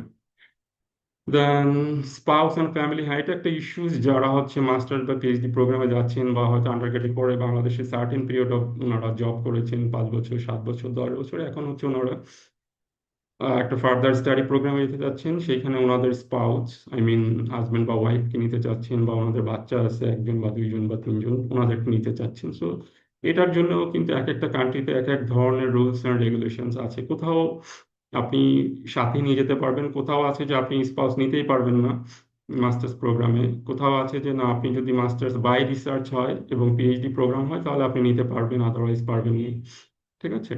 সো এইগুলো অনেক ডিসকাশনের বিষয়। সো জাস্ট ধারণা রাখেন যে এটা possible, but country to country vary করবে এবং টাইম ফ্রেমটা ভ্যারি করবে। কোথাও আপনাকে প্রথম আপনি যখন যাচ্ছেন আপনার সাথেই আপনার স্পাউস কিডসকে নিতে পারবেন, আবার কোথাও হচ্ছে যে না, আপনাকে অ্যাটলিস্ট সার্টেন পিরিয়ড ওয়েট করতে হবে, 1 সেমিস্টার বা 2 সেমিস্টার পরে। আবার কোথাও আছে যে আরো রিকোয়ারমেন্টস আছে, যে আপনি ওই দেশে যাওয়ার পরে আপনার ফ্যামিলিকে রাখার মতো যে ক্যাপাসিটি আছে, একটা নির্দিষ্ট স্পেসের অ্যাপার্টমেন্ট আপনাকে রেন্ট করতে হবে, সেটা প্রুভ করতে হবে যে আপনার ফ্যামিলি মেম্বারও সেফলি সেখানে স্টে করতে পারবে। আরো বেশ কিছু রিকোয়ারমেন্টস আছে, আপনার ফিনান্সিয়াল মানে ক্যাপাবিলিটি আছে, এরকম অনেক রিকোয়ারমেন্ট যদি আপনি ফুলফিল করেন, then they will allow for to bring your spouse and kids, ঠিক আছে। সো এইগুলো হচ্ছে আহ, আপনাকে আগে এক্সপ্লোর করে দেন আপনাকে কান্ট্রি চুজ করতে হবে, যদি আপনি সিরিয়াসলি আপনার স্পাউস এন্ড কিডসকে নিতে চান, ঠিক আছে। তারপর স্পাউসের ওয়ার্ক রাইটস, নর্মালি যেটা হয় যে স্পাউস যদি অ্যালাউড হয়, so spouse full time job করার অ্যালাউ থাকে মোস্ট কান্ট্রিজে। সো অনেক কান্ট্রিজে হয়তো কিছু রেস্ট্রিকশন থাকতে পারে। সো এইগুলো আপনাকে আগে মানে এক্সপ্লোর করে ফাইনাল হয়ে দেন কান্ট্রি চুজ করতে হবে। ওকে। আর ফাইন্যান্সিয়ালটা বললাম আমি যে প্রত্যেক ফ্যামিলি মেম্বারের জন্য আপনার certain amount of financial capability আপনাকে শো করতে হবে, যদি আপনি আপনার হাজব্যান্ড ওয়াইফ বা বাচ্চাকে নিতে চান। Then work opportunities during study, এটা আপনারা আগে থেকেই বুঝতে পারবেন, জানতে পারবেন, এটা খুবই সহজ, যে ওই দেশে কি কি ধরনের পার্ট টাইম জবের স্কোপ আছে ওই দেশে, বা আপনার ইউনিভার্সিটি যেই সিটিতে, ওই সিটিতে এটা রুলস অ্যান্ড রেগুলেশন, এটা গ্রাজুয়ালি জানতে পারবেন। পোস্ট স্টাডি ওয়ার্ক অপরচুনিটিস, এটাও আপনি ডেফিনেটলি আগে জেনেই তো আপনি আপনার ডিসিশনটা নেবেন। সো এগুলো এক্সপ্লোর করে আস্তে আস্তে জানা যাবে, ঠিক আছে। আর দেন যেটা আসছি যে পার্মানেন্ট রেসিডেন্সি, এটাও বললাম যে এক একটা কান্ট্রির পার্মানেন্ট রেসিডেন্সির প্রসেস, অলমোস্ট ডকুমেন্টেশন যদি বলি যে অলমোস্ট কাছাকাছি প্রত্যেকটা কান্ট্রিতে, বাট এটা ডিউরেশন, টাইম ফ্রেম, প্রসেসটা একটু একটু ডিফারেন্ট, হ্যাঁ। যেটা বললাম যে কোথাও 2 বছরে হচ্ছে, কোথাও পেয়ার 3 বছর, কোথাও 5 বছরে হচ্ছে। So it's a journey. Next যেটা যায় যে কমন মিস্টেক্স, চুজিং রং কোর্স, হ্যাঁ এটা একটা ইস্যুস। আপনাকে ক্যারিয়ারের প্ল্যান অনুযায়ী প্রপার কান্ট্রি, বা আপনার জন্য যেটা প্ল্যানের সাথে যেটা অ্যালাইন করে ওই রিলেটেড, বা ওই কান্ট্রি আপনাকে চুজ করতে হবে। ওই ওই দেশে আপনার সাবজেক্ট রিলেটেড বা যেই সাবজেক্টে যাচ্ছেন সেই সাবজেক্ট রিলেটেড জব কেমন অ্যাভেলেবিলিটি আছে, স্কোপ আছে কারেন্টলি, এবং নেক্সট নেক্সট 5-10 ইয়ার্সের প্রজেকশনটা আপনি ওইভাবে আন্ডারস্টুড করে যাবেন। আর অন্যান্য যে বিষয়গুলো থেকে এসওপি, ডকুমেন্টেশন, অনেক কিছু আমরা হয়তো একটু সময় দিতে চাই না, তো এখন তো এআই আছে, বিভিন্নভাবে কপি পেস্ট করে দেই, যেগুলো দেখলেই সবাই বুঝতে পারে অ্যাডমিশন ডিপার্টমেন্ট তারা প্রতি বছর তারা শত শত হাজার হাজার মানে মানে এইচআর ডিপার্টমেন্টের মতো যেমন সিভি করে, ওনারা প্রতি বছর এরকম শত শত অ্যাডমিশনের ডকুমেন্টস গুলো ওনারা মানে করে, চেক করে। সো ওনারা দেখলেই বুঝতে পারে কোনটা রিয়েলি তার থট আর কোনটা হচ্ছে thought from some other sources. So আমাদের এটাকে কেয়ারফুল হতে হবে। আমাদের অনেক মিস্টেক করি ফিনান্সিয়ালি, ডকুমেন্টেশনে আমাদের অনেক মিস্টেক্স আছে, এগুলো নিয়ে আসলে অনেক ডিসকাশনের বিষয় আছে। Over reliance on agents without, okay, এগুলো another issues we can debate or discuss later on. দেন আমরা আসি মেন্টাল প্রিপারেশন। একটা ইস্যু যে আছে যেটা বললাম যে কালচারাল শকস আছে, হোম সিকনেস শকস আছে, টাইম ম্যানেজমেন্ট, গ্লোবাল মাইন্ড, ওকে, এই টাইপের যে মানে পার্সোনাল বা এই রিলেটেড ইস্যু যেগুলো আছে, ডেফিনেটলি এই স্ট্রেংথটা নিয়েই কিন্তু আমাদের হায়ার স্টাডিজে যেতে হবে। কারণ হায়ার স্টাডিজে বা বিদেশের লাইফটা সবসময় চ্যালেঞ্জিং, যেখানে আমাদের নোন সার্কেল পাবো না, নোন পরিবেশ পাবো না, আমার কমফোর্ট জোনটা পাবো না, ওটা আস্তে আস্তে আমাকে ক্রিয়েট করে নিতে হবে। রিয়েল লাইফ সিনারিও এরকম অনেক কেস আছে। আমি যেটা বললাম যে আন্ডার কমপ্লিট করে মাস্টার্সে যাবেন, 3 থেকে আউট অফ 4-এ 3 ইজ গুড মিনিমাম। কিন্তু অনেকে আছে যে 2.4-এও যা মানে সে ইভেন ফুল ফান্ডও পাচ্ছে। There have a lot of cases, but these are exceptional. আপনাকে ডেফিনেটলি অন্য কোনো এসপেক্টে আপনার প্রোফাইলের you have to be extraordinary. হয়তো আপনার অনেক ভালো রিসার্চ এক্সপেরিয়েন্স মানে অ্যাচিভমেন্ট আছে, বা এক্সট্রা কারিকুলার, অথবা আপনার এসওপিটা খুব আউটস্ট্যান্ডিং, ঠিক আছে, there have some nice stories যে আপনি স্টাবলিশ করতে পেরেছেন, স্যাটিসফাই করতে পেরেছেন, যে ইউ আর, দো আপনার সিজিপিটা কম আছে, বাট ইউ আর রিয়েলি মানে enthusiast or genuine student or study student, ঠিক আছে। ওয়েল, নেক্সট যেটা যায়, final roadmap, step by step summary, timeline for from decision to departure, then checklist for students, action plan for next 3 to 6 months. Well, let's go next. যেটা ধরো final roadmap, step by step, okay. টাইমলাইনটা হয় কি আপনার, আমি যদি general মোটা থেকে বলি, গ্লোবালি অ্যাডমিশনের মেজর যে সেশন, এটা কিন্তু সেপ্টেম্বর সেশন প্রত্যেকটা কান্ট্রিতে, ঠিক আছে। সো যেটা ফল সেশন বলে, সো এইটা হচ্ছে মেজর সেশন। এই সেশনটা কোনো দেশে এই সেশনেই মানে মেজর সেশনেই অ্যাডমিশনের জন্য আপনাকে 1 বছর আগ থেকে আপনার অ্যাডমিশন প্রসিডিউর শুরু করতে হবে, কোথাও হয়তো 6 মান্থস আগ থেকে শুরু করতে হবে।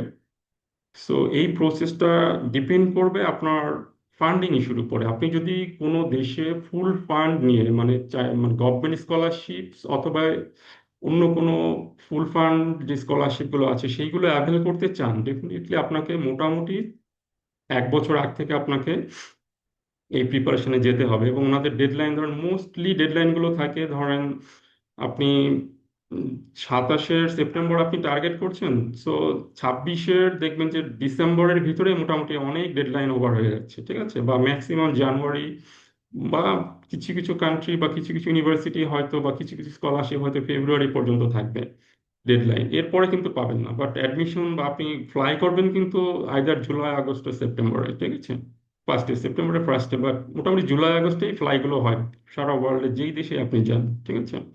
সেমিস্টারগুলো বা মেজর যে ক্লাসটা শুরু হয় আইদার জুলাইতে অথবা জুলাইতে, হ্যাঁ, নর্থ আমেরিকাতে মোটামুটি জুলাই আগস্টের এইদিকে, আহ, মোটামুটি এই সময়টা আর কি, অগস্ট জুলাই বা অগস্টের মাঝামাঝি, লাস্ট উইক, ফার্স্ট উইকে, কান্ট্রি টু কান্ট্রি, ইভেন একই দেশের ইউনিভার্সিটি এটা ভ্যারি করে, মোটামুটি এই সময়টা, হ্যাঁ।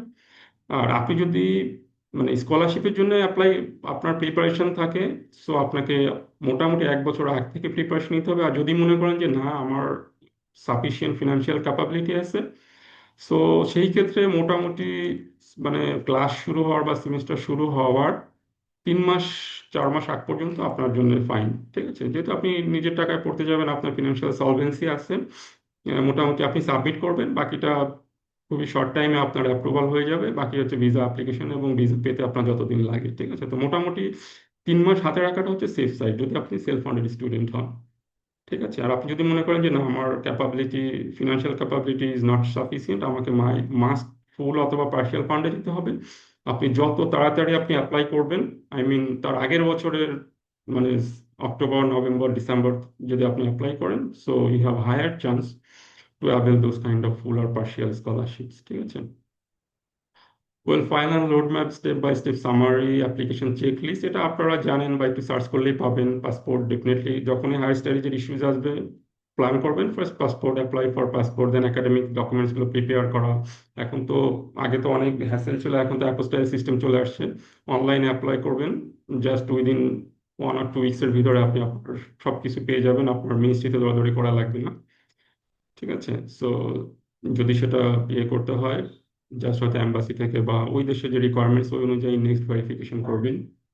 একাডেমিক ডকুমেন্টস গুলো আইএলটিএস এর প্রিপারেশন আগে থেকে নিতে হবে ডেফিনেটলি। মোটামুটি CV, resume, motivation letter, recommendation letters, এগুলো ইউনিভার্সিটি প্রফেসর থেকে কালেক্ট করতে হবে। সো আগে থেকেই এই সেট আপ গুলো দিয়ে রাখতে হবে, পোর্টফোলিও, তারপরে কান্ট্রি চয়েসের বিষয়গুলো, ঠিক আছে, সিলেক্ট প্রোগ্রাম, এইগুলো যেটা আমরা অলরেডি কভার আপ করে আসছি, আমি আই থিঙ্ক অলমোস্ট। সো আর নেক্সট হচ্ছে যে চেকলিস্ট ফর স্টুডেন্টস, ফর ধরেন ভিসার জন্য যে প্রি ডিপার্চারে, এইগুলো you can find a lot of resources online, ঠিক আছে? আফটার অ্যারাইভাল কি কি করা লাগবে না লাগবে, হয়তো এগুলো নিয়েও আলোচনার সুযোগ আছে, বাট আমি খুব কুইকলি র্যাপ আপ করতে চাচ্ছি। আর যদি কেউ মনে করেন যে না, আমি এই বছরে ইমিডিয়েটলি অ্যাপ্লাই মানে প্রসিড করব মে, জুন, জুলাই এর ভিতরে, still you can apply for masters আর পিএইচডি প্রোগ্রাম ইন মেনি, বেশ কিছু কান্ট্রি, বিশেষ করে ইউরোপে স্টিল আপনি পাবেন with even full and partial ফান্ডে। Still you can prepare yourself, আপনারা হয়তো স্ক্রিনশট নিয়ে রাখতে পারেন, ঠিক আছে?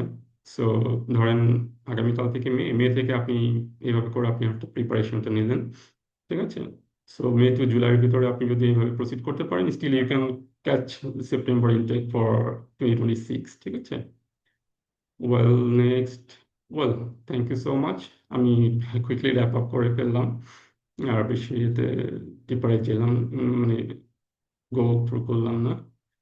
ওয়েল, সো এখন you can connect with me through this email or WhatsApp. So আমরা এখন floor open for you all. So Rashed, আমি আপনাকে ফ্লোর দিচ্ছি, maybe you can go through.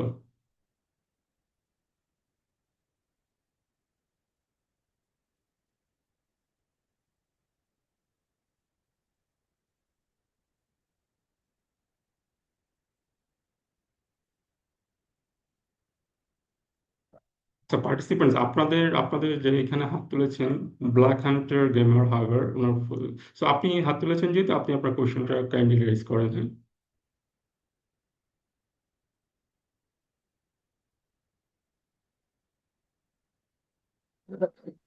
হ্যাঁ, আমার একটা কোশ্চেন, যে জি, আইএলটিএস করে কি জাপানও এটা কি ভ্যালু করে, এটা জাপানও কি যাওয়া যাবে তখন? সরি, আইএলটিএস, আইএলটিএস আবার একটু বলবেন? আমি বলতে চাচ্ছি যে আইএলটিএস এর যে স্কোরটা, এটা কি আমি স্টুডেন্ট হিসাবে জাপানও কি এটা যেতে পারবো? হ্যাঁ, হ্যাঁ, হ্যাঁ। আমি যেটা আমার ডিসকাশনে বলেছি যে আপনি যেই দেশেই যান, সেই দেশের প্রোগ্রামটা যদি মিডিয়াম ইনস্ট্রাকশন ইংলিশ হয়, সেই ক্ষেত্রে কিন্তু ডেফিনেটলি ওই ডিপার্টমেন্টে আপনার ইংলিশ প্রফিসিয়েন্সির একটা রিকোয়ারমেন্টস ফিক্স আপ করা আছে। আইদার সেটা আইএলটিএস হতে পারে, টোফেল, বা ওনারা করে দেয় একটা, যে হয়তো আইএলটিএসটাকে মেনশন করে দিচ্ছে অথবা টোফেলটাকে মেনশন করে দিচ্ছে, হয়তো আপনার আইএলটিএস আছে। সো মানে আপনি আসলে ল্যাঙ্গুয়েজ প্রফিসিয়েন্সি যেটা আপনার থাক, আইএলটিএস থাকুক, টফেল থাকুক, আপনার ডুওলিঙ্গো থাকুক বা পিটি যেটাই থাকুক, আলটিমেটলি ইউ ক্যান অ্যাপ্রোচ, ঠিক আছে? ইভেন দো যদি ধরেন ওখানে দেওয়া আছে যে আইএলটিএস এর ধরেন score must be 6.5, band less than 6.0, even আপনার যদি আহ, আপনার ব্যান্ড স্কোর 6ও হয়, ইউ শুড অ্যাপ্লাই, হ্যাঁ? ঠিক আছে, আপনাকে ট্রাই এ- করতে এ- হবে, এ- মানে হ্যাঁ, ঠিক আছে। এটা ওনারা মেনশন করে দেয় যে আইএলটিএস নিচ্ছে, বাট ডুওলিঙ্গো হুম। এরকম। হ্যাঁ, ওনারা মোটামুটি, আপনি ওকে, আমার বিশেষ করে ইউনিভার্সিটির ওয়েবসাইটে দুইটা সেকশন আছে। একটা হচ্ছে মোস্টলি প্রত্যেকটা ইউনিভার্সিটিতে ইন্টারন্যাশনাল স্কুল বা ইন্টারন্যাশনাল অ্যাডমিশন ডিপার্টমেন্টের একটা সাইট বা পেজ আছে, ওই পেজে আপনি ডিটেলস পেয়ে যাবেন আপনার অ্যাডমিশনের রিকোয়ারমেন্টস। সেকেন্ডারি যেই সোর্সটা পাবেন সেটা হচ্ছে আপনি যে ডিপার্টমেন্টে অ্যাপ্লাই করতে চাচ্ছেন ওই ডিপার্টমেন্টের স্পেসিফিক সাইট এবং স্পেসিফিক অ্যাডমিশন ডিপার্টমেন্টের পেজ আছে বা ইনফরমেশন আছে, সেইখান থেকে আপনি সেটা পেতে পারেন। হ্যাঁ, যে আপনার রিকোয়ারমেন্টসটা কি। আমি যে জিনিসটা মেনশন করতে চাচ্ছি, আমরা সবসময় ভয় পাই অ্যাপ্লিকেশনের ক্ষেত্রে। হ্যাঁ, যে আমার তো অনলি 5.5, আমি এখানে চাচ্ছি 6 বা 6.5, আমাকে তো নেবে না। বাট আমি আমার এক্সপিরিয়েন্সে যেটা দেখেছি, হ্যাঁ, যে এই সিলেকশন প্রসিডিউরটা না অনেকগুলো ফ্যাক্টরের উপর ডিপেন্ড করে, ঠিক আছে। কারণ এই ল্যাঙ্গুয়েজের যে ব্যারিয়ার বা ধরেন সিজিপিএ যে ব্যারিয়ার, এটা দেয় যাতে সার্টেন লেভেল অফ আপনার ফিল্টারিং করতে পারে। হ্যাঁ, বাট ইন্টারন্যাশনাল স্টুডেন্টদের ক্ষেত্রে না, আপনার ইন্টারন্যাশনাল ডিপার্টমেন্টগুলো না, তারা অনেকগুলো ফ্যাক্টর আছে এখানে। ধরেন এখানে কান্ট্রি ফ্যাক্টর আছে। ধরেন সাউথ এশিয়া থেকে আপনার ধরেন আপনি যে ডিপার্টমেন্টে অ্যাপ্লাই করেছেন ওখানে হয়তো ইন্ডিয়া থেকে 10 জন অ্যাপ্লাই করেছে, পাকিস্তান থেকে হয়তো 8 জন, ঠিক আছে, হয়তো নেপাল থেকে 7 জন, বাংলাদেশ থেকে মাত্র হচ্ছে ধরেন আপনি। আমি একটা এক্সাম্পল দিচ্ছি। হ্যাঁ, সো যদিও ধরেন ইন্ডিয়া বা পাকিস্তান বা নেপালের স্টুডেন্টদের থেকে আপনার সিজিপিএ বা অন্যান্য প্রোফাইলটা একটু লো, ঠিক আছে, বাট স্টিল ওনারা ডাইভার্সিফাই ক্যান্ডিডেটের জন্য কিন্তু আপনাকে চুজ করবে, ঠিক আছে। যদিও আপনি ওনাদের রিকোয়ারমেন্টসটা ফুলফিল করছেন না, অনেক ক্ষেত্রে হয়তো ল্যাঙ্গুয়েজ হয়তো করছেন না, সিজিপিএ ঠিক আছে, অথবা সিজিপিএ করছেন না, ল্যাঙ্গুয়েজ ঠিক আছে, but still they will consider because of diversified nationalities, ঠিক আছে। সো আমি আমার এক্সপিরিয়েন্সে আমি ক্যান্ডিডেটদের যেটা বলবো যে ইউ শুড ট্রাই, ঠিক আছে। You don't know which criteria will help you, ঠিক আছে, to get the admission, even even getting the fund, ঠিক আছে। কারণ অ্যাডমিশন ফান্ডিং এগুলো না অনেকগুলো ফ্যাক্টর উপরে, যেমন বললাম কান্ট্রি ফ্যাক্টর আছে, বা আপনার প্রোফাইলে দেখা যাচ্ছে যে মানে ডিপার্টমেন্টগুলো যেটা চায় ভালো স্টুডেন্টও চায়, এবং এক্সট্রা কারিকুলার অ্যাক্টিভিটি যাদের খুব ভালো আছে ওনাদের খুব বেশি প্রায়োরিটি দেয়, ঠিক আছে। কারণ এইখানে মানে ইন্টারন্যাশনাল স্টুডেন্টের যে বিষয়টা আছে, হ্যাঁ, সেখানে ওনারা চায় যে একটা ডাইভার্সিফিকেশন আসুক, একটা in terms of nationalities, in terms of culture, সবাই সবার কালচারকে জানুক, সবাই সবার জাতি মানে ন্যাশনালিটি জানুক, কান্ট্রির সাথে কান্ট্রি একটা রিলেশনশিপ হোক। তো সেটা আমি যদি র্যাপ আপ করি যে ইউ শুড অ্যাপ্লাই। হ্যাঁ, এবং জাপানের ক্ষেত্রে চায়না, জাপান, সাউথ কোরিয়া, এই কান্ট্রিগুলোতে মোস্টলি আপনার আইএলটিএস রিকোয়ারমেন্টস আছে, but it could be relaxed. Even even USA, even কানাডার ক্ষেত্রেও রিল্যাক্স হতে পারে based on your profile different segments, but you should approach to the university or department, হ্যাঁ, যে you are very enthusiast to apply the department of university, ঠিক আছে। আচ্ছা, আমার আরেকটা কোশ্চেন হলো যে আমি ইন্টারও দিচ্ছি, ইন্টারও দেওয়া হয়েছে এন্ড আমার ডিপ্লোমাও দেওয়া হয়েছে, এখন আমার কোনটা রেজাল্ট ধরবে, ইন্টার নাকি ডিপ্লোমা? ওয়েল, আপনি তাহলে আন্ডার গ্রেডে অ্যাপ্লাই করবেন, তাই না? হ্যালো। ওকে। হ্যাঁ, আপনি হ্যাঁ, আপনি হ্যালো। হচ্ছে আন্ডার গ্রেডে অ্যাপ্লাই করবেন, তাই তো? মানে আপনার হচ্ছে এসএসসি পরে আপনার 4 ইয়ার্স ডিপ্লোমা করা, অ্যাট দ্য সেম টাইম আপনার হচ্ছে ইন্টারমিডিয়েটও এক্সাম মানে রেজাল্ট আছে, তাই তো, এই পরীক্ষা দিয়ে। আমাকে একটু রেসপন্স করেন আপনি, হ্যাঁ। হুম হুম। সো মানে ওকে। কেসটা তো আর এইটাই, তাই আমার, না? হুম হুম। হ্যাঁ হ্যাঁ, তাহলে আপনি, হ্যাঁ আমার আপনার হচ্ছে, মেইনলি, হ্যাঁ বলেন, হ্যাঁ আপনার হ্যাঁ, হচ্ছে আর আমার ডিপ্লোমাটা আরেকটা কোন সাবজেক্টে মেইন আর হলো উইক ইন্টারমিডিয়েটটা কোন পয়েন্ট হলো, এরিয়াতে? হ্যালো। আমার দোনোটাই হচ্ছে টেকনিক্যাল লাইনে। ইন্টারও করছি হুম যে হুম ভোকেশনাল, আর হুম হুম। ডিপ্লোমাটা হয়েছে এই যে টেকনিক্যাল লাইনে অটোমোবাইলে। ওকে। তো সো ধরতে গেলে আমার এক্সপিরিয়েন্স ডিপার্টমেন্ট হচ্ছে যে 4 বছর, আর হুম এটাও হুম ধরতে গেলে 3 বছর, তো টোটাল হুম। হয়ে দাঁড়ায় 7। ওকে। আচ্ছা, আমি এখন আপনাকে হুম বলি, মানে অনার্সের ভর্তির ক্ষেত্রে বা আন্ডার গ্রেডের ভর্তির ক্ষেত্রে যেটা চাই যে অ্যাডমিশনের ক্ষেত্রে ওনারা চায় যে স্টুডেন্টের 12 ইয়ার্স ডিগ্রি আছে কিনা, মানে হাই স্কুল ডিগ্রিটা কমপ্লিটেড আছে কিনা, ঠিক আছে। সো এখন আপনি হাই স্কুলের ক্ষেত্রে আপনার 2টা ট্র্যাকের হাই স্কুল কমপ্লিশন আছে, ইভেন মোর দ্যান দ্যাট আছে, ঠিক আছে, ডিপ্লোমার ক্ষেত্রে, তাই না? সো এই ক্ষেত্রে আপনি হচ্ছে যে কোনো একটাকে আপনি প্রোভাইড করবেন ডকুমেন্টেশন, ঠিক আছে, এবং এইটা আপনি ডিসাইড করবেন ওই যেই সাবজেক্টে আপনি অ্যাপ্লাই করছেন। ধরেন আপনার ডিপ্লোমা হচ্ছে অটোমোবাইলস, আপনি অনার মানে আন্ডারগ্রেডটা আপনি অটোমোবাইলে অ্যাপ্লাই করছেন বা রিলেটেড সাবজেক্টে, সো আপনি ওখানে আপনি ইন্টারমিডিয়েটটাকে মেনশন করার দরকার নাই। জাস্ট আপনি আপনার ডিপ্লোমাটাকে মেনশন করেন, ঠিক আছে, ডিপ্লোমার সার্টিফিকেট অ্যান্ড ট্রান্সক্রিপ্ট এই ডকুমেন্টসগুলো সাবমিট করেন, ইন্টারমিডিয়েটটা আপনি ইয়ে করে যেতে পারেন, ঠিক আছে।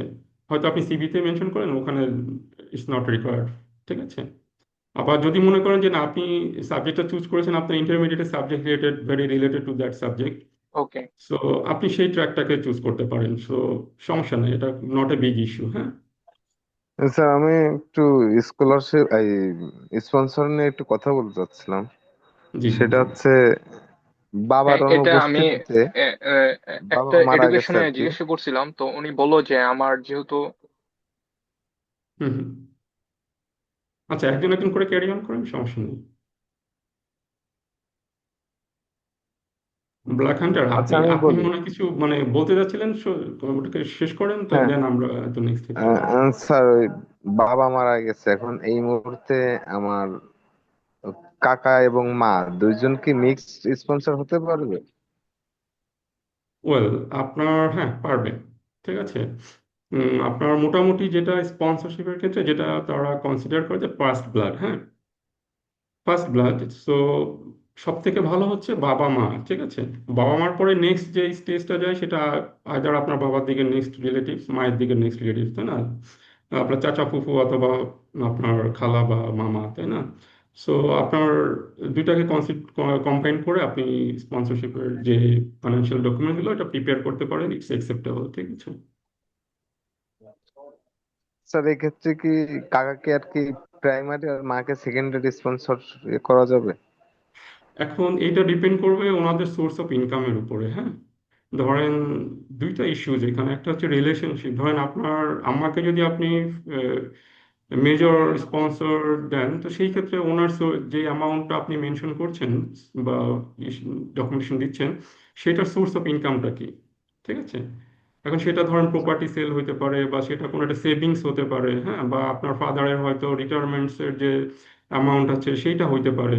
সো এটার উপরে বেস করে আপনি করতে পারেন। ঠিক আছে। সো আপনার যদি উম, এই এই এই বিষয়গুলো, আর যদি ধরেন যে এই সেগমেন্টে যদি আপনার অ্যামাউন্টটা আপনার চাচার থেকে কম হয়, সো সেই ক্ষেত্রে চাচার ইয়েটাও আপনি ফার্স্ট ইয়েতে করতে পারেন, সমস্যা নাই।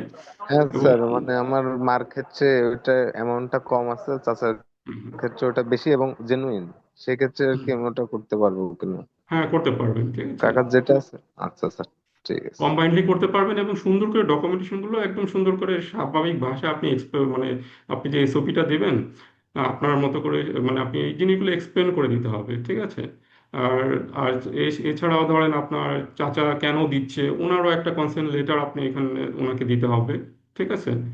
সো ডকুমেন্টেশন গুলো ওইভাবে প্রিপেয়ার করলে হোপফুলি এটা বোদার করবে না। ঠিক আছে, ভিসার ক্ষেত্রে বা ভিসা অফিসারকে যদি আপনি ওইভাবে স্যাটিসফাই করতে পারেন। ঠিক আছে। জি স্যার। আর আর কারো কোনো ইস্যুজ আছে, কোশ্চেন আছে? আমার একটা কোশ্চেন ছিল যে হুম আমার হুম আমি একটা এডুকেশনে জিজ্ঞাসা করছিলাম যে অ্যাব্রড যাওয়া, তো ওনারা হুম হুম বলতেছে যে আমার ইন্টারটা ধরবে, আর আর ডিপ্লোমাটা ধরবে না। তো এটা হুম কিভাবে বললো এটা আমি বুঝতে পারি নাই, তো এটাই আর কি জিজ্ঞাসা করলাম যে আগে হুম ইন্টার হুম। ধরবে কেন, ডিপ্লোমার ভ্যালু আগে ধরবে না, এটা এটাই আর কি। আসলে না, এই যে আমি আপনাকে ক্লিয়ার করি, মানে ইস্যুটা কিন্তু সিম্পল। আপনি এখন যে ফার্মের সাথে কথা বলেছেন, হয়তো ওনারা আপনাকে যেই ইউনিভার্সিটির অ্যাডমিশন মানে করানোর বা অ্যাডমিশনের জন্য ওনারা প্ল্যান করছে, হয়তো ওনারা দেখছে যে আপনার ইন্টারমিডিয়েট সার্টিফিকেটটা ওই ইউনিভার্সিটি এবং ওই সাবজেক্টের সাথে ভালো অ্যালাইন করে। এই কারণে হয়তো জেনারেলাইজ ওনারা বলে দিল যে আপনার ইন্টারটা ওনারা কনসিডার করবে, ডিপ্লোমাটা কনসিডার করবে না। আসলে বিষয়টা হচ্ছে যে আমি যেটা আপনাকে বললাম, যে আপনি যেই সাবজেক্ট বা ইউনিভার্সিটি আপনি চুজ করছেন সেটা যদি আপনার ডিপ্লোমার সাবজেক্টের সাথে ভালো অ্যালাইন করে, তাহলে ডেফিনেটলি আপনি ডিপ্লোমার সার্টিফিকেট অ্যান্ড ট্রান্সক্রিপ্ট দিবেন। ঠিক আছে। আজ আপনার হাই স্কুল ইয়ে অনুযায়ী, মানে কি বলে, কোয়ালিফিকেশন অনুযায়ী। আর সেইটা যদি ধরেন ওই সাবজেক্টটা যদি আপনার ইন্টারমিডিয়েটের এইচএসসি যে আপনি ভোকেশনাল ওটার সাথে ভালো অ্যালাইন করে, তাহলে আপনি ওটাকে মেজরটা রাখেন, ওই যে ফিনান্সিয়াল সাপোর্টের ক্ষেত্রে আর কি। হ্যাঁ। তো যেটা ভালো বেস্ট অ্যালাইন করবে আপনি হচ্ছে ওইটাকে হচ্ছে আপনি প্রসিড করবেন। ঠিক আছে, মানে ওইটাকে সামনে রাখবেন, বাকি অ্যাচিভমেন্টটাকে আপনি পিছনে রাখবেন। ঠিক আছে, এটাই বিষয়টা। Okay, okay. So thank you So for this. thank you for sir আর একটা স্পেসিফিক কান্ট্রি নিয়ে বলতে চাচ্ছি, সেটা হচ্ছে আপনার ওই হুম। কাগজপত্র লিগালাইজেশনের ক্ষেত্রে স্যার ফিজিক্যাল অ্যাপোস্টিপল লাগে নাকি স্যার?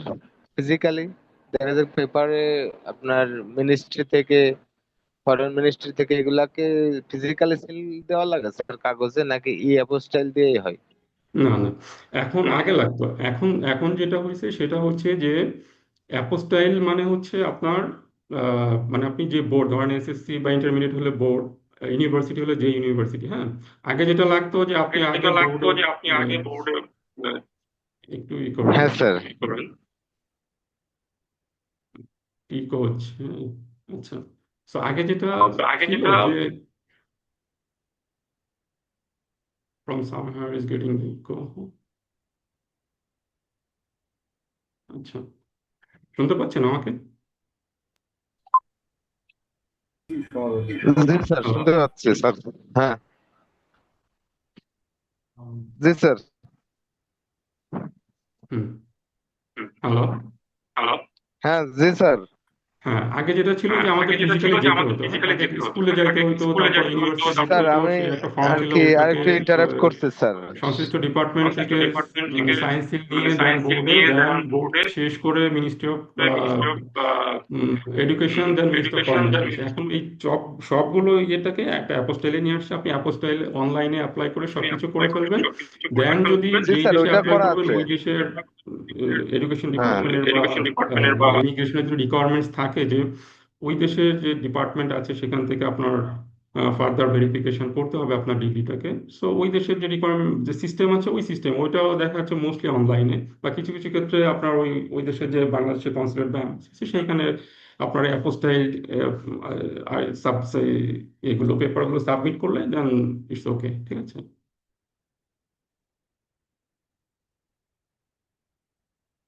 ক্লিয়ার তো, যে আপনার ইস্যুটা ক্লিয়ার? জি স্যার, আমার মানে আমার ওইটা অ্যাপোস্টাইল করা আছে আর কি, ওই হুম। অনলাইন থেকে। এখন ওকে, এটা তো এটাই স্যার। এখন কিন্তু আর ফিজিক্যালি যাওয়ার কোনো দরকার নেই, অনলাইনে যেটা অ্যাপোস্টাইল আচ্ছা করেছেন স্যার। That's enough. জি আপনার স্যার। বাংলাদেশের পার্ট আপনার টোটালি কমপ্লিট। আপনি এখন ওয়ার্ল্ডে যেখানেই যাবেন, আপনার যদি ভেরিফিকেশন দরকার হয় ওই দেশের মানে বাংলাদেশের সাইডে ওই দেশের এম্বাসি আপনার ডকুমেন্টেশন ভেরিফিকেশন করার করার লিস্ট আছে। আর বাকি যদি যেই দেশে আপনি অ্যাপ্লাই করবেন ওই দেশে যদি আপনার ডকুমেন্টেশন ভেরিফিকেশন দরকার হয়, ওই দেশে যে রুলস আছে, আইদার ওই দেশের অনেক অনেক কান্ট্রি আছে, যেমন ইতালির ক্ষেত্রে হচ্ছে আপনার ওদের এডুকেশন মিনিস্ট্রির একটা ইয়ে আছে, পোর্টাল আছে, ওইখানে আপনাকে একটা সার্টেন ফি দিয়ে আপনার ডকুমেন্ট গুলো আপলোড করলে ওনারা ওইভাবে করে ওটাকে জাস্টিফিকেশন করে জি ওটা স্যার, বুঝতে পারছি। ইয়েস অর নো বা what মানে ইকুইভ্যালেন্ট অর নট সেটা সো ওইটা দিয়ে আপনি হচ্ছে নেক্সট লেভেলে ভিসা অ্যাপ্লাই করবেন বা ইউনিভার্সিটিতে অ্যাপ্লাই করবেন, ঠিক আছে।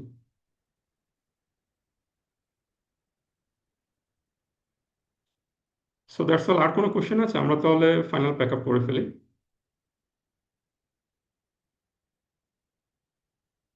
ওয়েল, আমার মনে হয় যে আমরা এখানে শেষ করি।